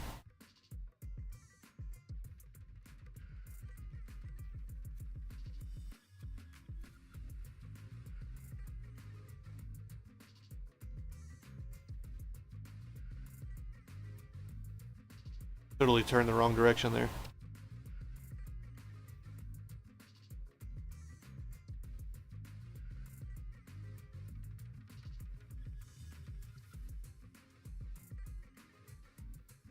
Yeah, as soon as I get a few minutes of... I've not got 6 million other things going on, I'm gonna go check that out.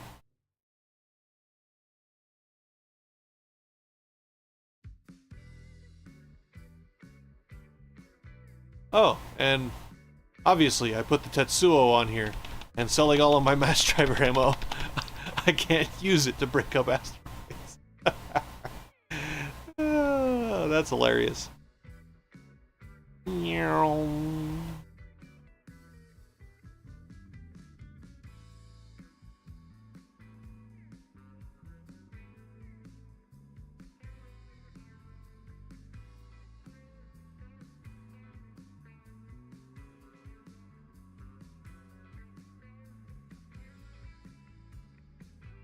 Yeah, you can see the physics there suffering.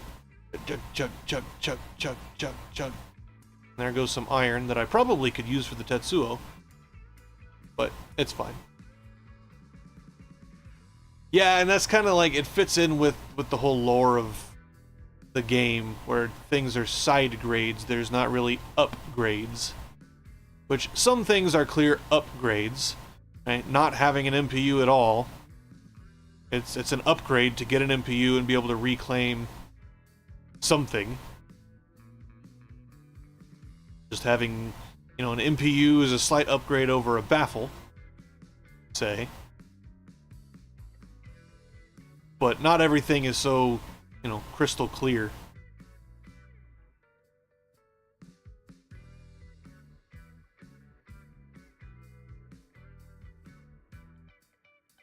Yeah, as soon as I get through, like, all of, I guess what you'd call vanilla enjoyment, as soon as I get through kind of all the little quests and the various bits and bobs, I'm going to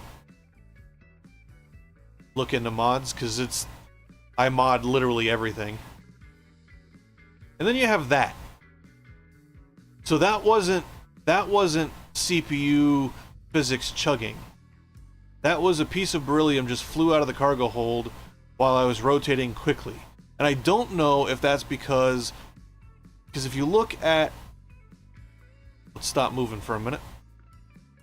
Because if you look at the door, right, it's not perfectly stable. I would imagine that if you were designing a ship like this, like in the real world, that you would design it with a locking clamp, such that when the door is closed, it would lock in place and it couldn't be budged, and then when it was full open, it would lock in place and it couldn't be budged.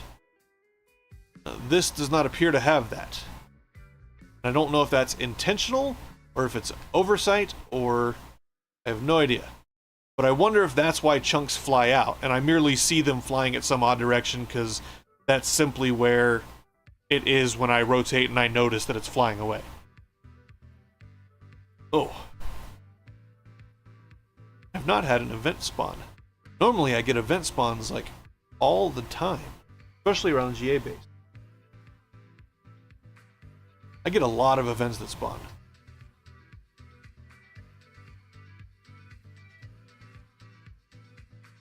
Ooh, my freaking back's been hurting all day. Don't know why. Hey, Mr. Rock. Hey, Mr. Rock.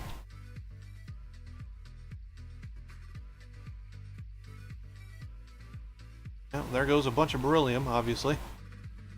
Because why wouldn't it?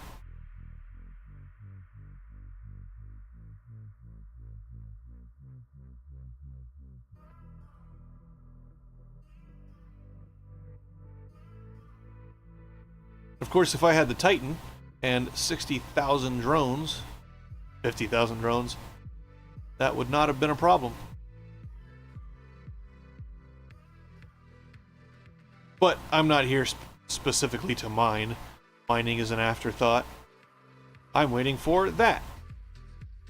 Ah. He's flying away from me anyway. That's just a GA guy. Which means Visly's gonna spawn soon, I think.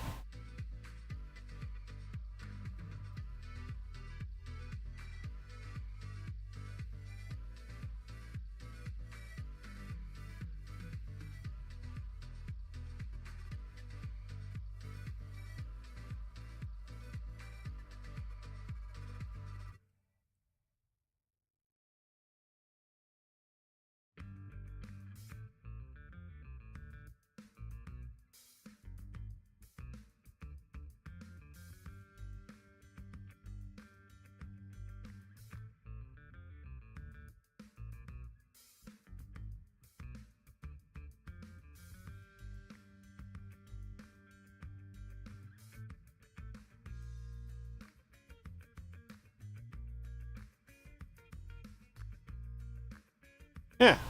See? Rock just like flies out for no reason. I don't know why that is. Strange.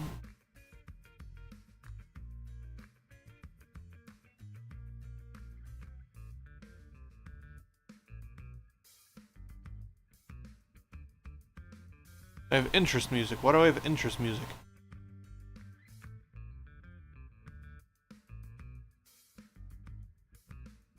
Like something spawned in, but nothing spawned in.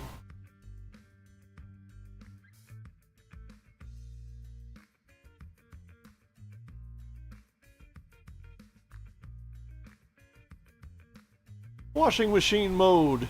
Activate.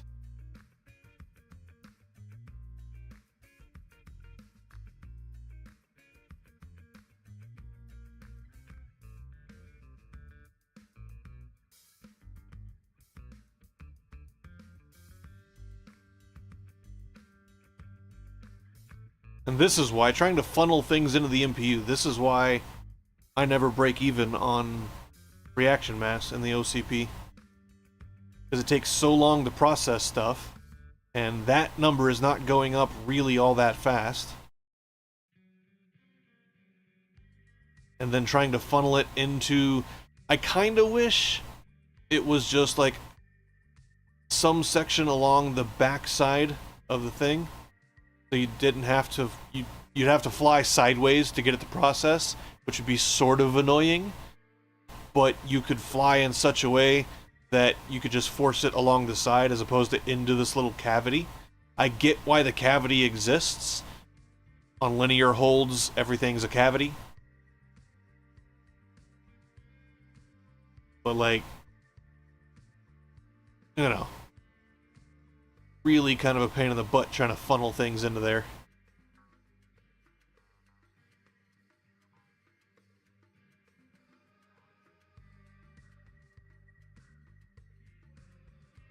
Hey, alright. I've got Tetsuo now. Now that I've got some freaking iron.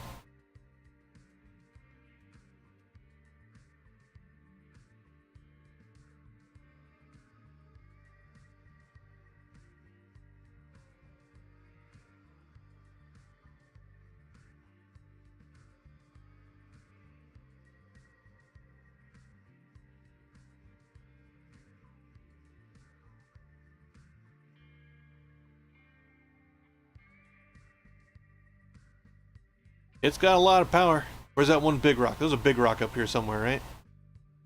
Go find out what we can do. We've got a bunch of iron. I've never actually... I just put it on here last night. I've never actually used it for anything. Let's go find out.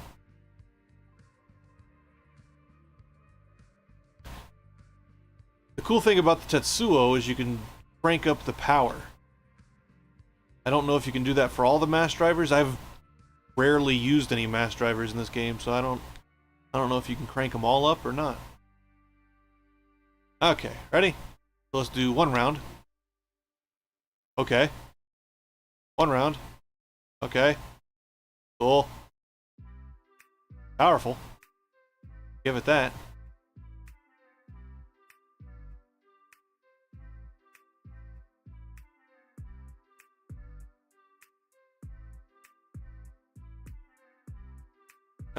Come on, arm. Don't smash it into the freaking thruster. Come on, arm. Yeah, the arms are kind of dumb sometimes. And I don't know if it's because they have no power. Like they're just not very strong. Or if it's literally not vectoring correctly.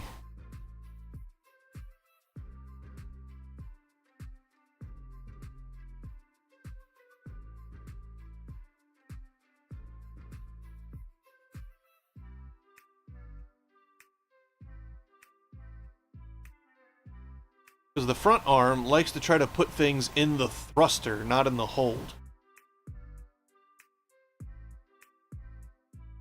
That's kind of weird to me.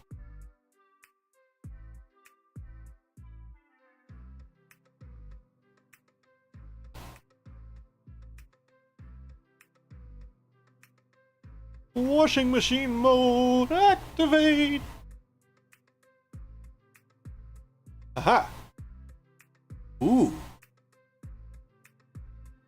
Bissily.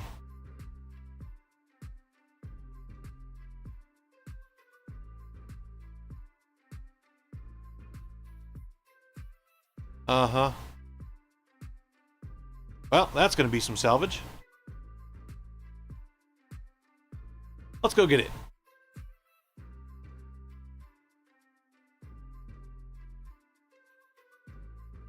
Oh, that's a big rock.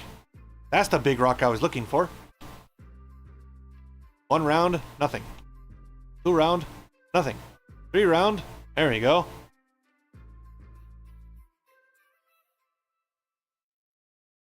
Yeah, it seems like they should account for some of this stuff a little bit better than they do.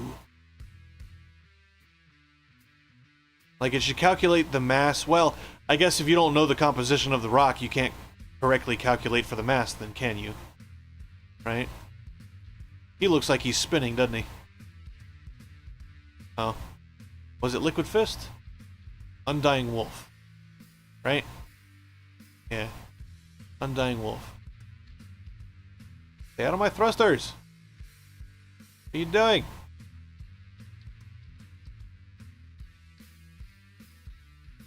Oh, he's flying away. And he's not spinning in circles. But, he said fire. Is that...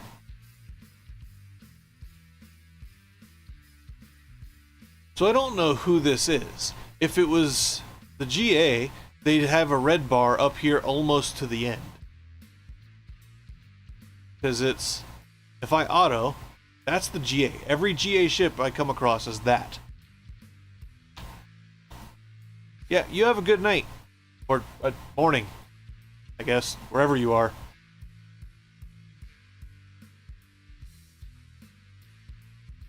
Yeah, I'll make a video out of it. That'll be... I was hoping I'd have more spawns quicker, and I'd be back by now. But I will go and actually tell you what, I'm gonna put it in Notepad real quick.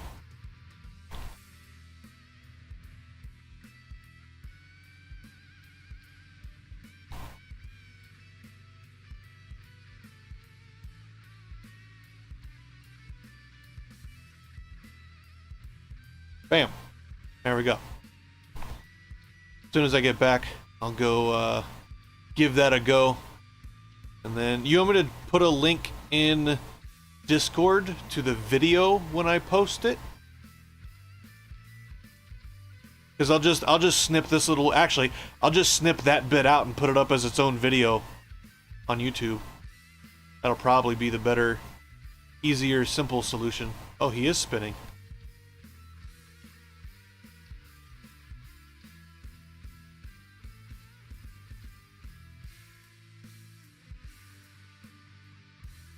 There goes the beryllium. Yeah. It comes in handy for sure, especially on the K-37s, for sure. 2 a.m. So you're 2 a.m. Oh, p.m. I saw a.m. for some reason. Hold on.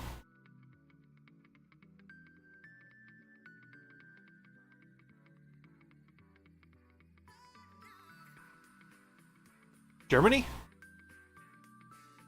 Netherlands?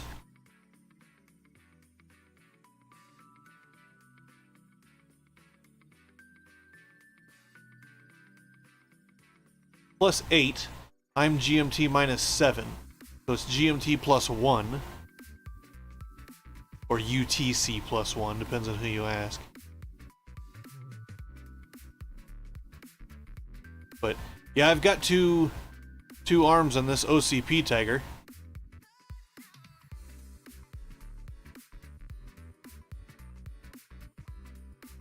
We don't want to be going that direction. Here, going this direction.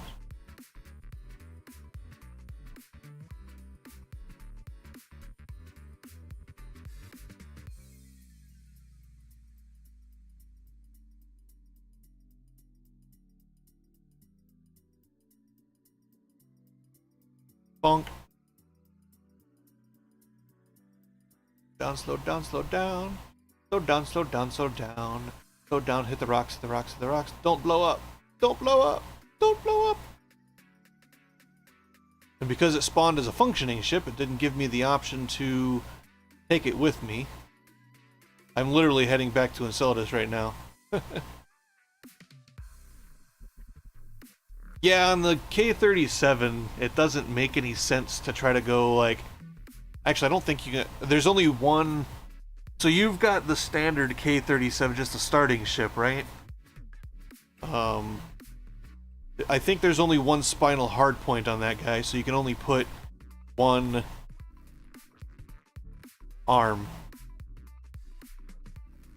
But because this guy spawned functional with the crew, I think heading back to Enceladus right now, I'm not going to get it in my fleet. I think it's going to give me a value up here.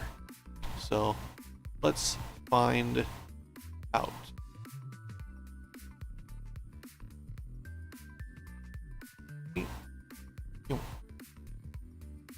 So, well, if it says acquired or if it's a number value. But yeah, yep. I just got salvage price for it. For bringing them, or search and rescue price for it, for bringing them back to Enceladus after they were disabled.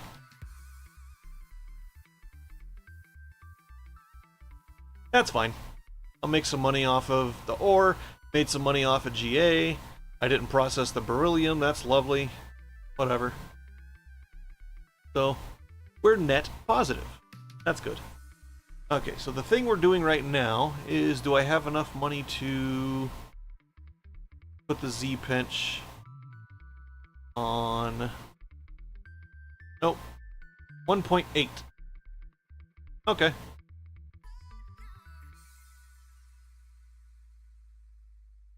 So,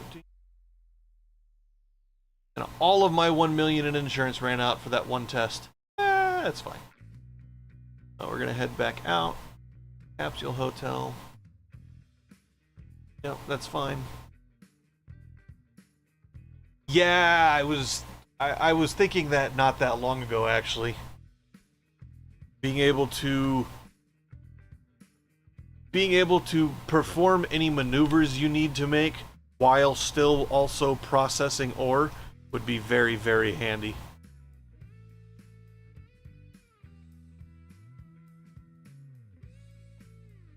Kind of wish the button boxes on the Astrogator and mechanic button, the power buttons, were a little bit bigger.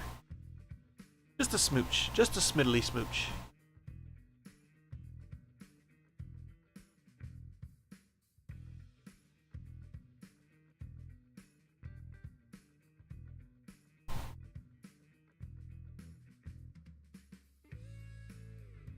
Drones. Damn it.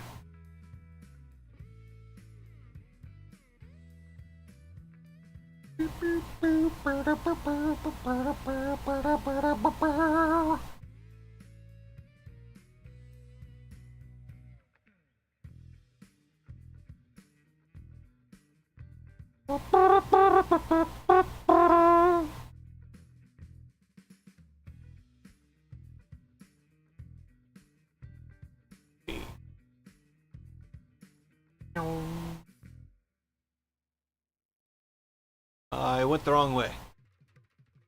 Didn't I? Nope. The right way.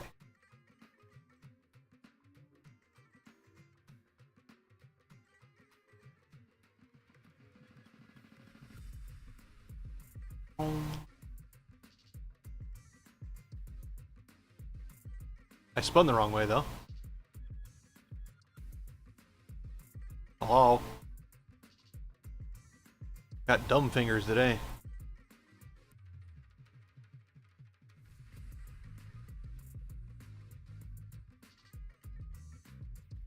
Don't even know what I'm doing.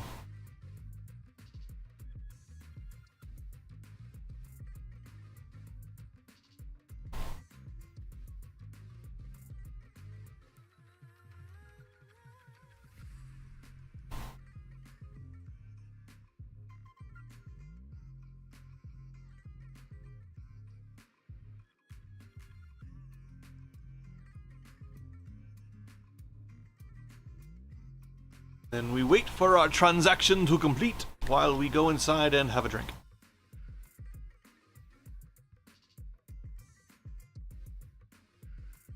Then we're going to see if we can't find... My favorite ones are drone tampering evidence spawns. Because they normally spawn between 5 and 10, and they're 200 grand a piece when you pick them up. So if you can get 5 of them, that's a cool million that you've just made just for picking up some space debris. Excuse me. It's bitty bitty cool. Bitty bitty nifty. Bitty bitty neato.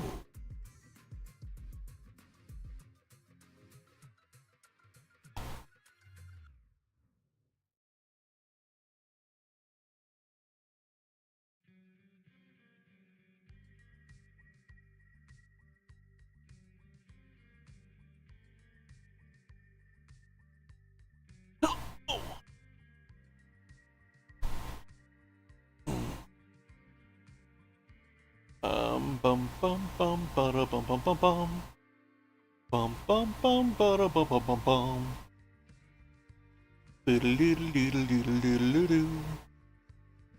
Oh, you're back on too. I see.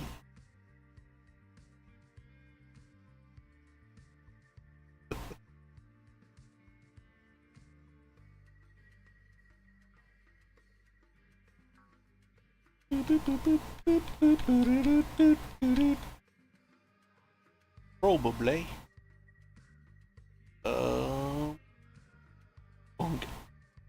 What I'm going to do, see, is I'm going to do that right there. Ta-da! Now I've got a stream in a small-ish window, and then I've got my chats right beside it on the other monitor. Yeah, and that's the cool part, right? Is you can be right up against a rock and just zap the rock, and the arm immediately grabs whatever it is because it's unknown, and then it turns out to be beryllium, or it turns out to be, you know, whatever. And if you don't want it, then the arm will just release it. And it's for the K-37 especially, it's a very, very simple way when paired with the microseismic scanner and smaller rocks that aren't going to break into like a trillion freaking pieces to get, you know, the better ores, the beryllium, the tungsten. I like platinum. I don't know that platinum is any better in price than palladium. I don't pay attention, but I like platinum. I think I like platinum because you can make drones with it, with the fabricator MPU. Is iron and platinum 1 to 9, so 1 platinum to 9 iron gets you, I don't know if it's 1 drone or 1 kilogram of drones, or I don't remember the conversion rate exactly, but nom nom, yep, and that's exactly how you do it. You find little smaller rocks and you just grab it with the arm and numb it. And it goes straight in.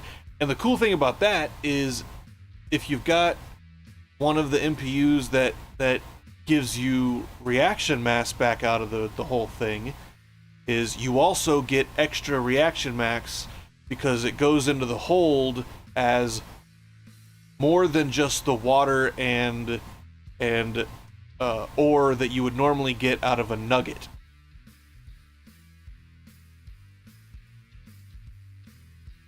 So you get, I'm pretty sure you get extra water out of that whole transaction too.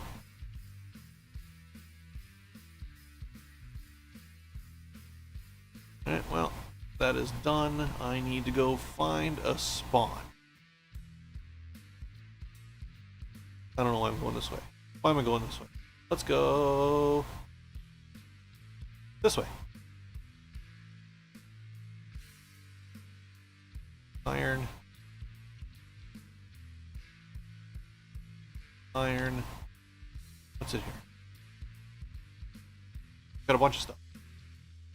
Go OCP numb it up, shall we?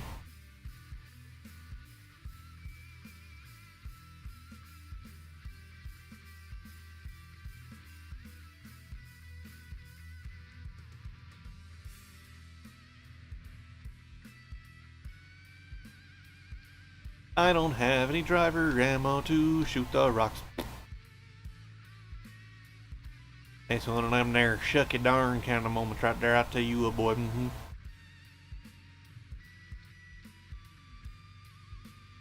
Oh, I do, actually.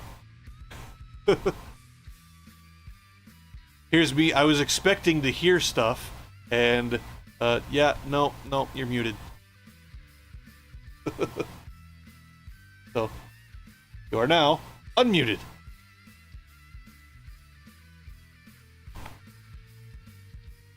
What? How did I get in? Yeah.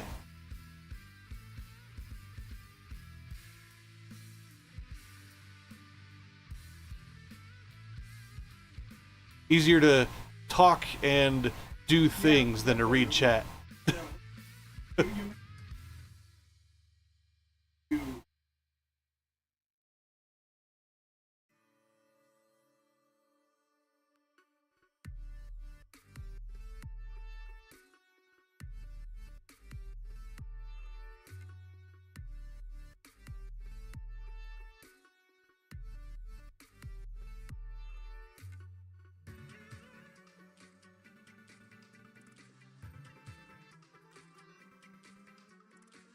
Right.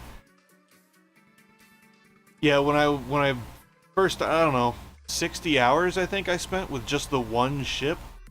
And yeah, a lot of time is spent just waiting for stuff to get done when you make a change to it.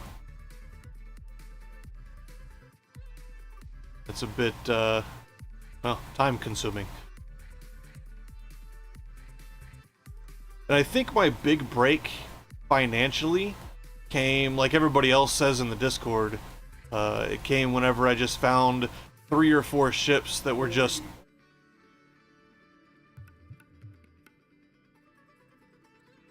right. Really? Why does stuff fly out of my hold all the time? You're supposed to be a hold, not a let go.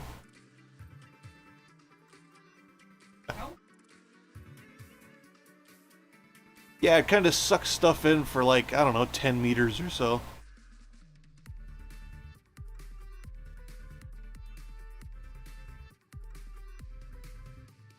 You know, I've never tried the OCP with baffles.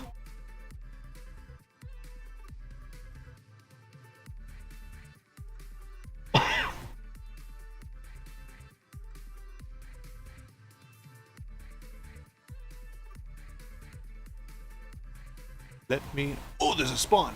Yes. Let me numb the rock. Let me numb the rock. Oh, nom. There we go. Okay, what is this spawn? Trying.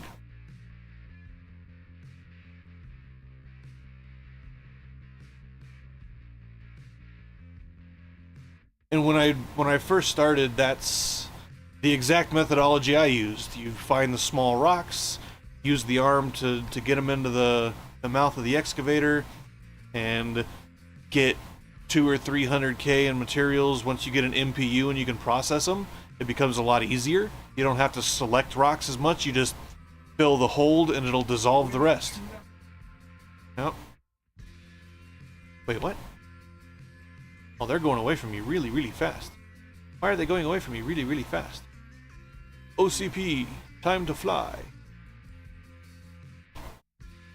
7.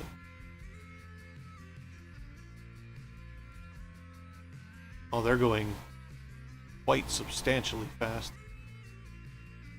That might or might not be an issue.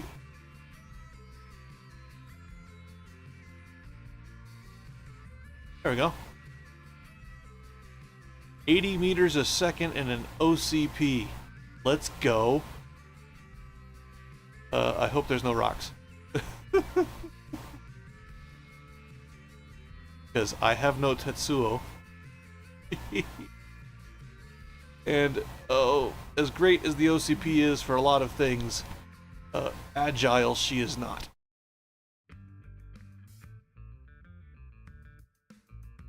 Come on. Process the iron. I need the iron. Oh. No. No, no. No, no. No. No. No. Okay. That's fine. That's fine. We can use the engine.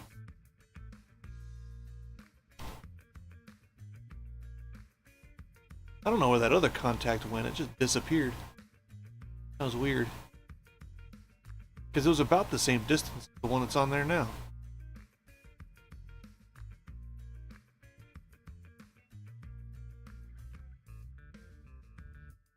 Oh. That was lovely. Smash the thruster.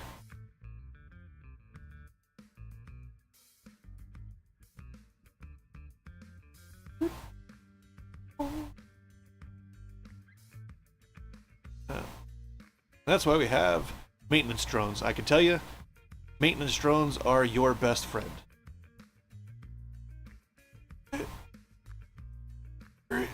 Ow.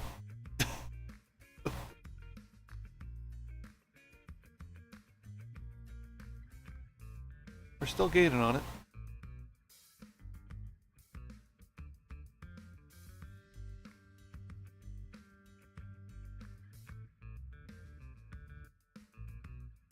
Come on, give me the iron. I want the iron.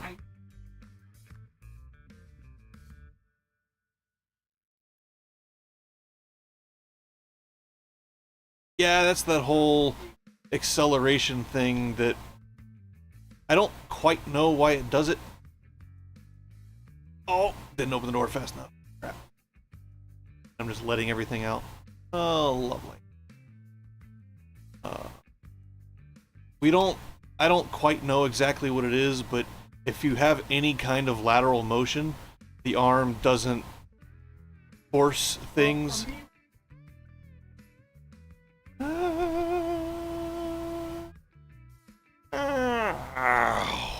Oh, physics. 4 frames a second. Yeah.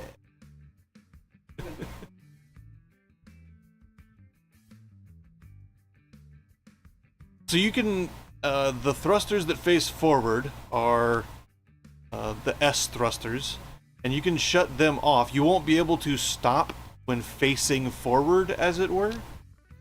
But if the speed that you normally mine through the rings anyway, I don't think it matters.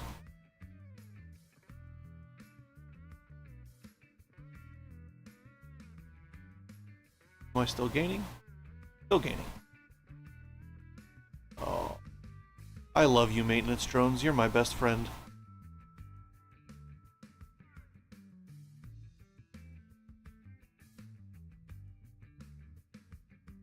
Yeah, and of course I let all the iron chunks out of my hold when I hit the rock. Means I'm not making ammo for the Tetsuo, so I can't break more things in front of me. Lovely. What the? Why? Oh, okay. Never mind, never mind, never mind, never mind, never mind.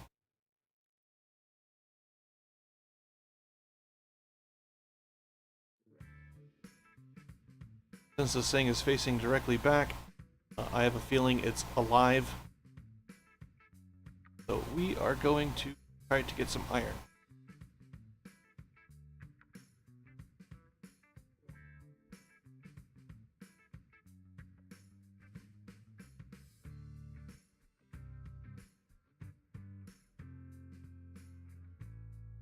Yeah, I never really got the hang of it or figured out exactly how you're supposed to use it.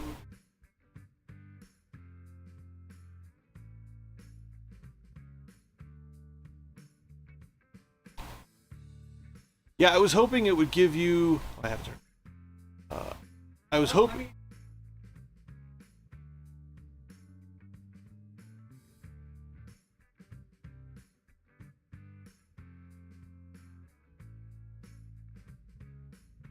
Right, but it doesn't really tell you... Right. Exactly.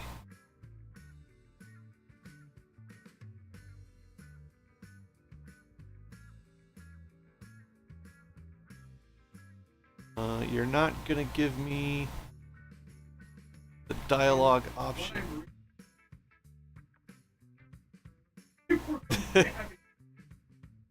So this is kind of I don't know if you were there when I was talking with Onyx a little bit ago about I've always wanted to get 5 or 6 or 7 people together on stream, not in Discord, all watching each other's streams and talking via stream delay. This is kind of an experiment to that end. And it does exactly what I thought it would do, where... Oh, that would be chaotic. Exactly. kind of my thinking. Because unless you count... The only way you could make it, like, reasonably not stupid and hilarious at the same time is if you count the longest stream delay... Yeah, not something you'd want to use full-time for any reason whatsoever. But funny to have a stream from time to time that... And my idea was you have all of the tabs pulled open, like one person has all of the tabs pulled open, and each Firefox window of each of the streams, and in a single OBS recording, tiled on the view, so viewers could watch the compiled all of the streamers simultaneously, and see like all their faces and all of them doing the various things that they're doing, while still trying to operate via stream delay. Exactly. I think it would be just absolutely hysterical.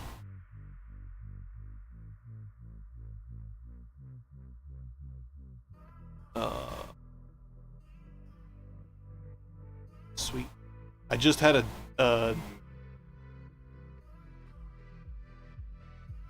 a fight spawn, which gave me a search and rescue recovery, and I just had drone spawn, which is going to give me 1, 2, 3, 4, 800,000.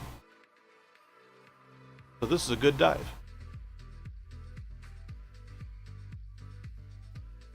Which, thinking about it now, recovery, the last recovery, some of them. So, in my pilot tab, if I look right here, looking at it now, this kind of verifies some speculation that we had in Discord the other day. All of my GA contacts, since I've fought with them previously before I started trying to make friends with them, are now, when left to auto, this red with a little tiny bit of remaining empty bar. Those are GA contacts, the Ganymedean are anarchists, if I can speak. The drones are suspected to be GA drones that, from their criminal activities, they're stealing probably claim beacons and rewiring them or something. And that would explain why every time I pick up drones, it seems like the GA is mad at me the next time I go to sell them something. But I have an ex-anarchist on the crew, which lets me just bypass that dialogue of them being angry at me and sell them ammo and or drones anyway. But also the Doritos, which I don't know that you've been deep enough that they spawned. I think we were talking about it earlier. But they're little gray ships with blue reactor cores, and they spin. If you look at the pilot tab and you watch them, they constantly spin as they burn in and out of your location. And I don't know why they do that, but they're always just spinning, spinning, spinning. But I saw a Dorito. I still need to cut it from the video that I recorded yesterday. But the Dorito spun in really hard and fast, started microwaving one of the drones. The drone, it then started to burn out, and the drone started to follow it. And then it came back and it started attacking me after I'd picked up some of the drones. So I have a feeling the Doritos are GA, the drones are GA and evidence of their criminal activity, which criminal here being very big air quotes, because if what the GA claim is actually the truth, that Bisley is just a bunch of mercenaries that came in, destroyed their home on the orders of Enceladus so that they could make profits, then, you know, the GA are the good guys in this situation. Well, they're not necessarily the good guys, they're the victims in this situation. So it's like, you know, I don't know who's what. I don't know that there's lore to explain it all. But I'm going to park my search and rescue, which, thinking about it now, the last search and rescue I did,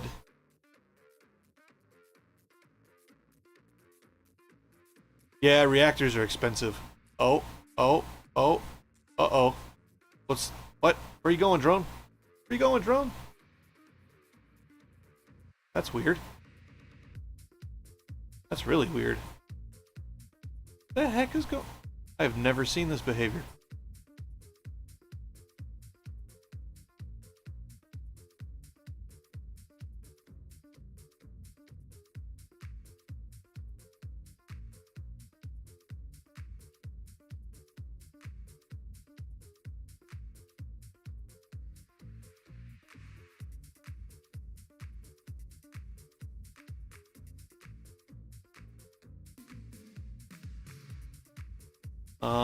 This is strange.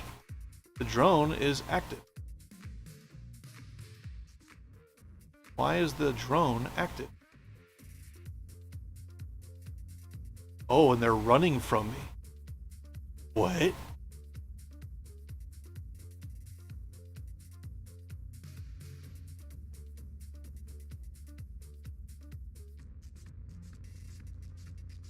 Aha!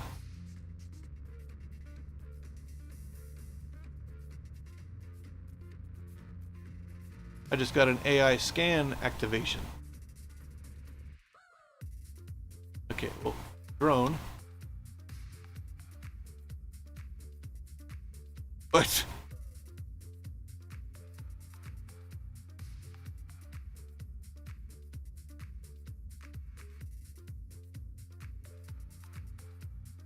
I don't let them scan me.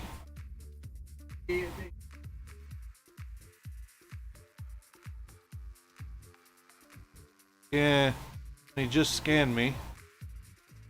And these drones are running from me. That's crazy. I've never seen that. Oh, and now he's running from me. He didn't get within weapons range. I blew one of them up. There's no humans inside. Okay. I wish I had a microwave.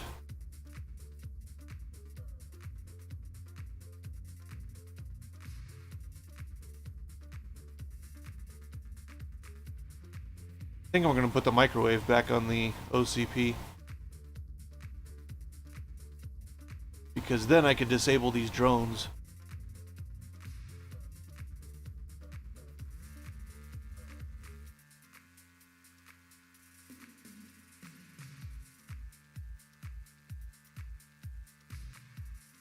Those things are freaking dying. Man.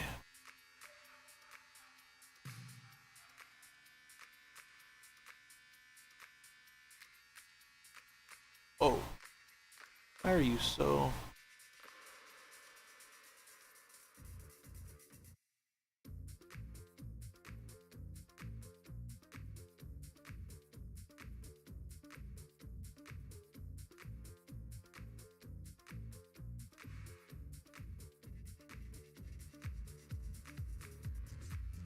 Wow. Wonder if I should try to...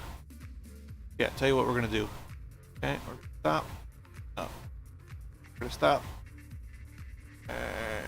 Because I only got 36k out of that rescue last time. We're going to...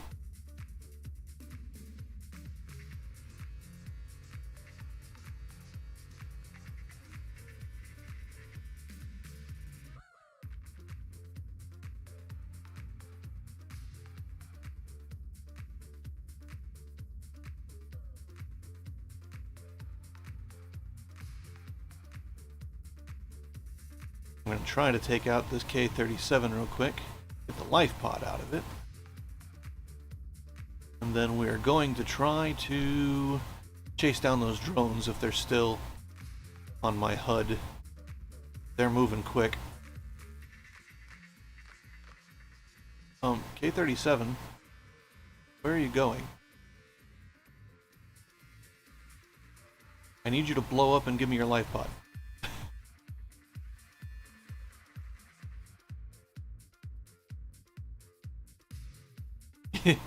Well, I just shot it a bunch with one of the most powerful guns in the game, so it's already dead in the water. I just need to blow it up and get the life pod out of it. There it goes. And of course the life pod's going to be moving faster. Oh dear, oh dear, oh dear, oh dear, oh dear, oh dear. Oh. Well, that's not what you're supposed to do. Come here, life pod. I need you to come here before that. Before that. Before that. Before that. Oi.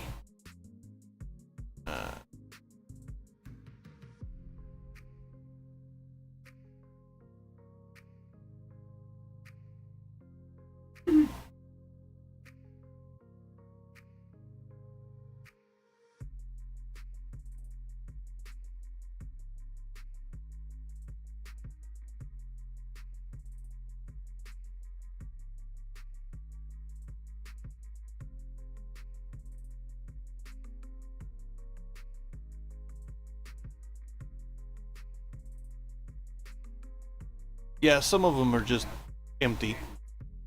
Oh, sun. I wish OBS would give me timestamps.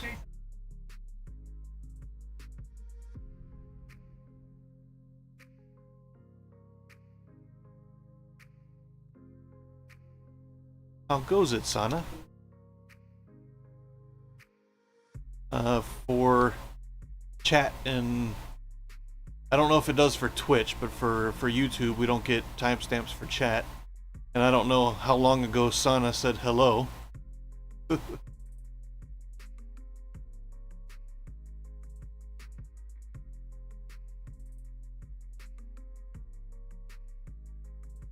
just be very handy. Oh, and I can't process because I've...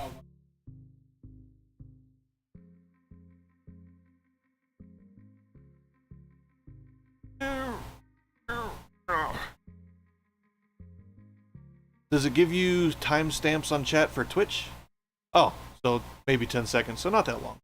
So I saw it when it moved. That's probably why I looked over there, is I saw something move. Yes, OCP. I got stuff in my holder.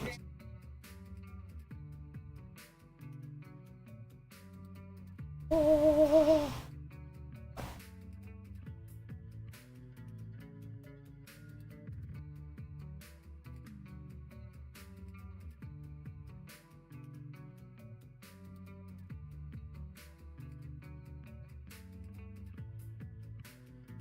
I wonder if these things despawn. I bet they despawn. Flying around wasting drones for no reason.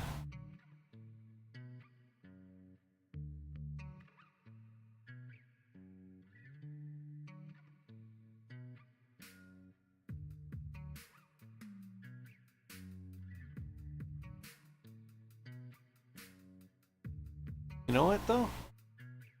You know what though? Sudden Gripes scanned me without my permission after I told them not to. You know what we're gonna do? We're gonna chase them down. We're gonna blow them up. That's what we're gonna do. Maybe. Maybe we're gonna blow.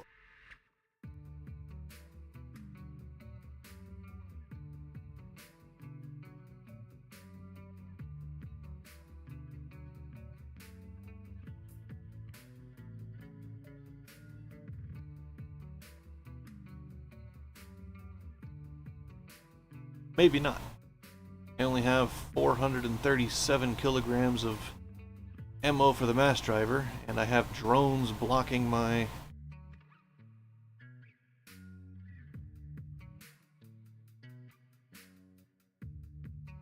processor. I don't think I can make any more.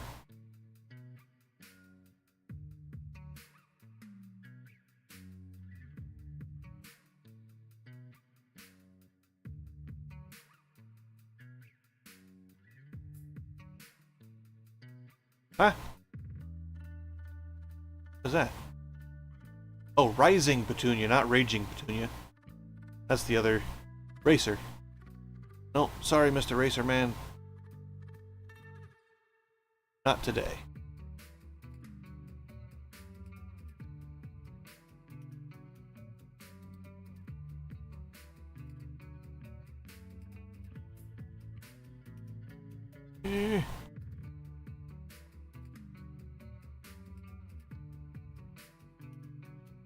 Really wish I was doing this in a different ship.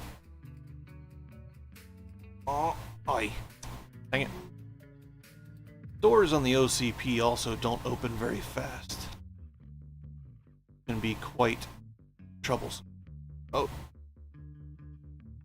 No, no, no, no, no, no, no. Back here. Back here. Crap. Crap. Ah.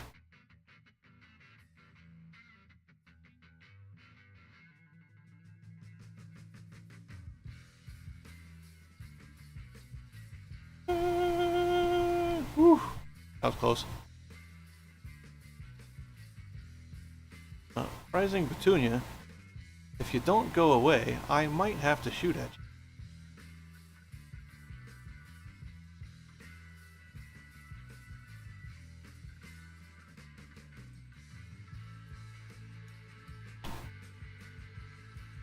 But it.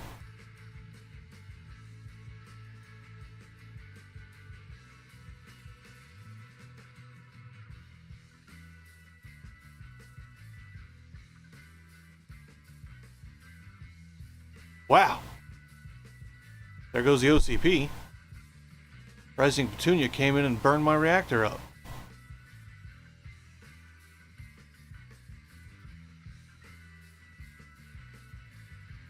How about that?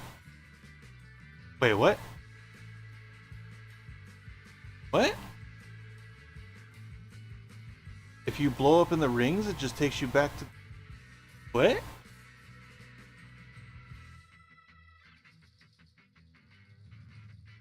I like that. I like that. I was thinking, well, I'm going to have to Alt F4 so I don't lose my OCP, but no. If you blow up in the rings, it just takes you back to the save screen. Cool. That's interesting. So what I might try to do is I told Robin I would try to put the Z pinch on storm coinage.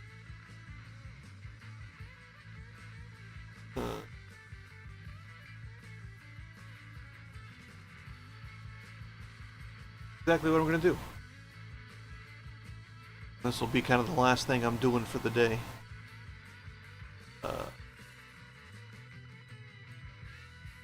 In propulsion, put the Z-pinch on there. It says I don't have the power to handle it, but I also don't have the power to handle the NPMP. We have to do a test, find out how long it takes Don't care about drones.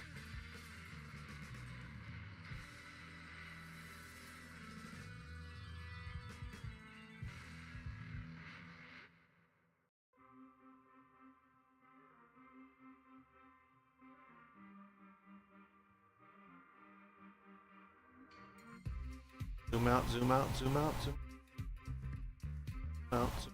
Okay. Now, stop. Turn that off. And 0 to... Oh! I didn't tune them. Crap. Whatever. Stock settings, let's find out.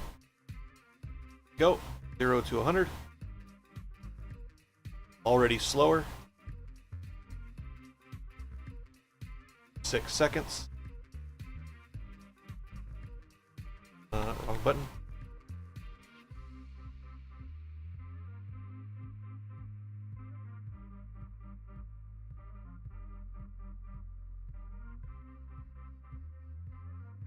No. That's not where we want to go.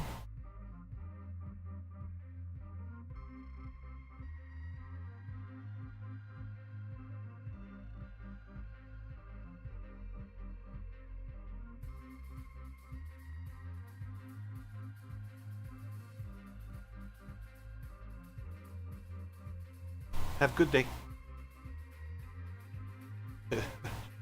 Yeah. I'm gonna do that tomorrow.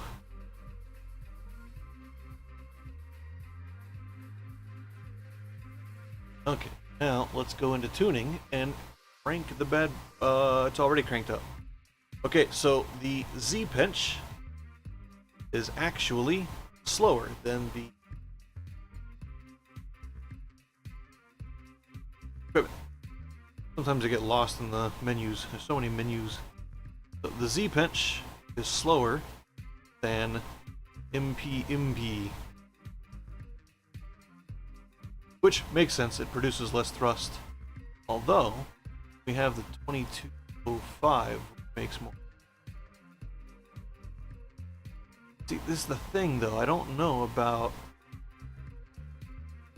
Is it just raw thrust, or do we also care about exhaust velocity?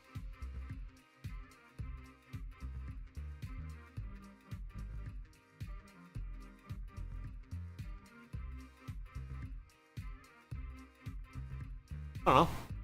Let's find out, shall we? Put the 2205 on there and go back. Let's check the virtual. See if the virtual actually does it. Sometimes it does, and sometimes it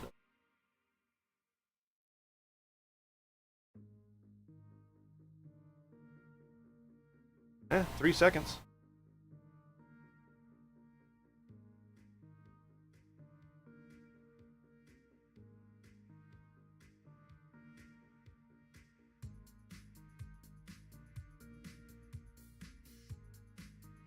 Okay, so what I usually like to do in here is use the acceleration meter. So, acceleration peaks at 37, 38. 38 meters per second and stabilizes to 34. 38, 39. Okay. And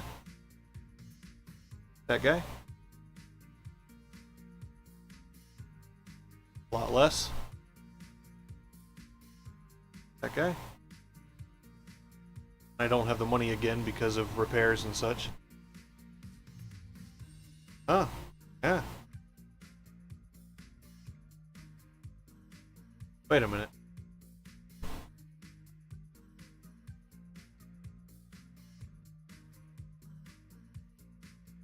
Is that wrong? Up.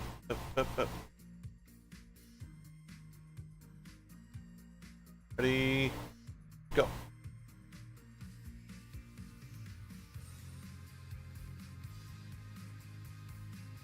Yeah, that's 7 seconds.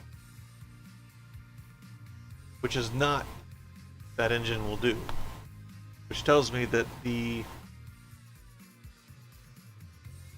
Oh, probably because of that. Okay, so do it again.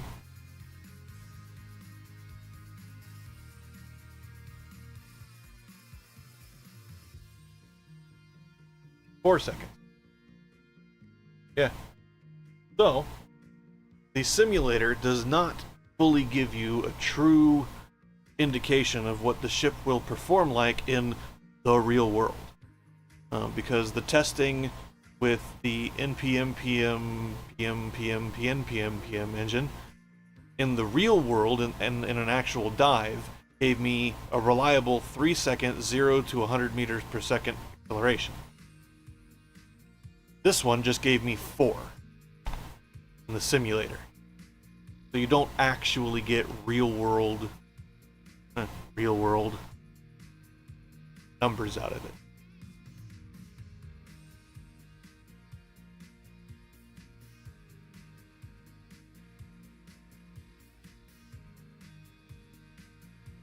So, let's take the 2205 out real quick.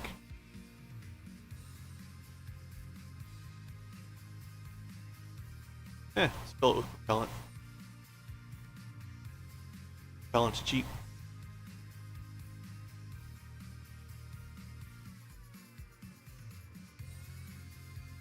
Yawnies.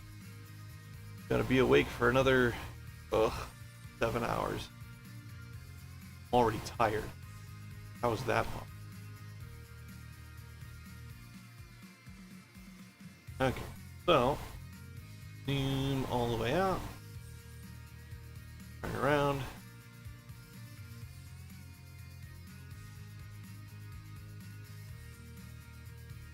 Watch and go.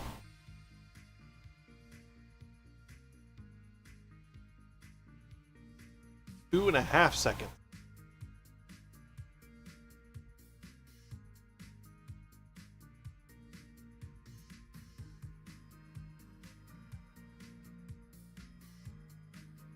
Okay, let's do it one more time.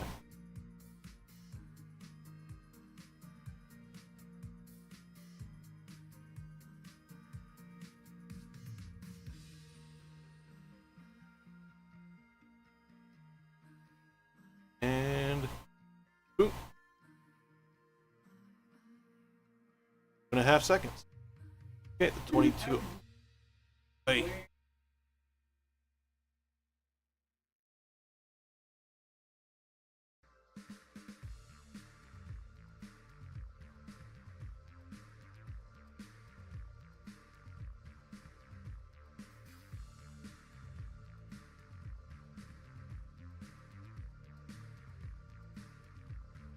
So there's a little bit of inference.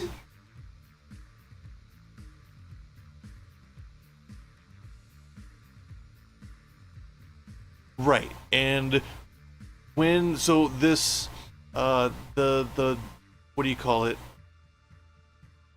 The heck's that word?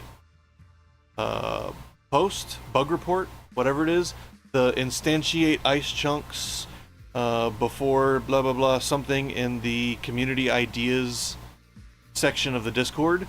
The question is, could we change the way the game fundamentally operates to make it so that when you encounter an asteroid, it already calculates what's inside of it, and that's what's inside of it until it despawns it from the game.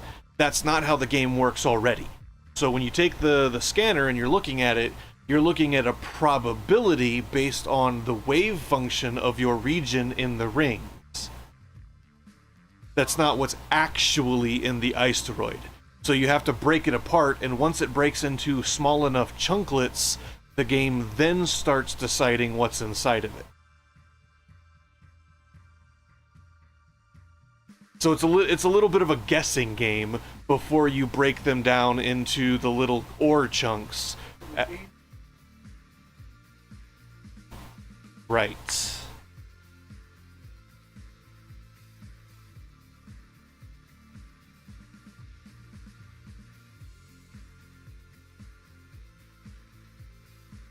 I mean,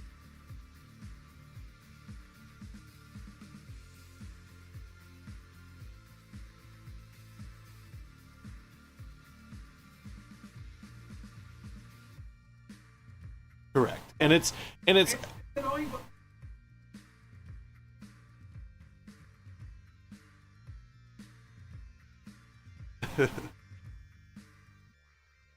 And Sana, if you can't tell, I'm we're not in Discord. It's two streamers talking to each other via stream delay, and I've got the Playing Tiger up on my second monitor, and it's just, I kind of find it funny. It's sort of a small experiment of an idea I had, and it wasn't planned, it just kind of worked out this way, and I'm having a very fun time with it, honestly. It's very entertaining to me. But Tiger, so the idea with the post and the community ideas was to make the game decide what was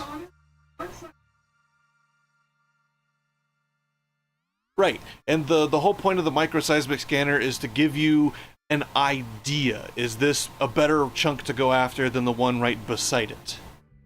And if it says, so the idea that the thing that I found with the wiggling is the longer that you move your mouse 1 or 2 pixels on a given rock, and the more data it collects, the more accurate it probably will be for what you end up getting out of the rock.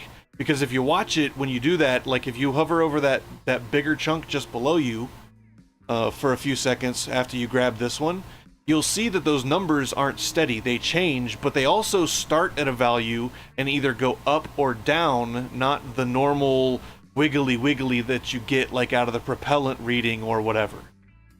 So it calculates more and more accurately the longer you kind of hover over it and you move the mouse to read the little bits of chunklets inside. And see, it started with tungsten, and now it says there's no tungsten in it.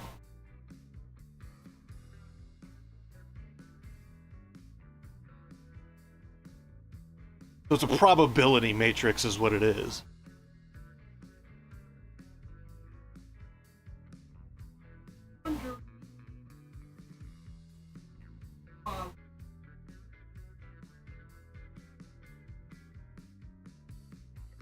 If you are running the...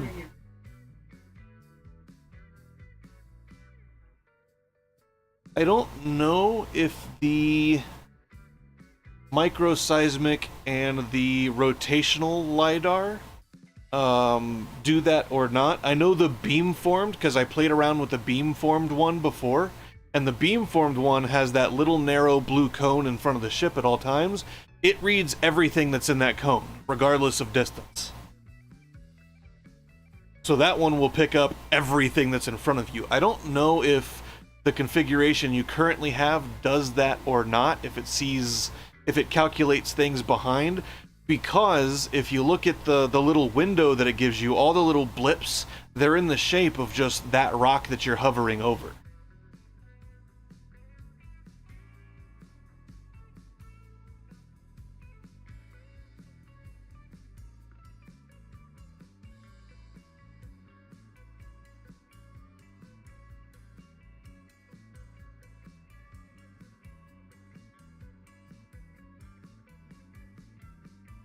I am going to actually hop out of stream. I am done with this for the day. I did the things I wanted to do, and I got the recordings that I wanted to record. So I'm going to hop out of stream, and I'm going to hang out in your chat for however long you're still in there. But Sana, who's very likely still watching my stream, I hope you have a good day. And anybody else that came and dropped by,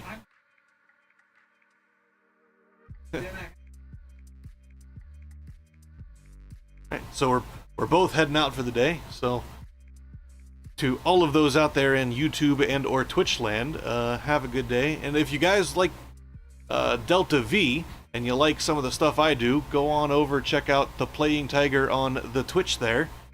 And he's been doing a little bit of Delta V himself.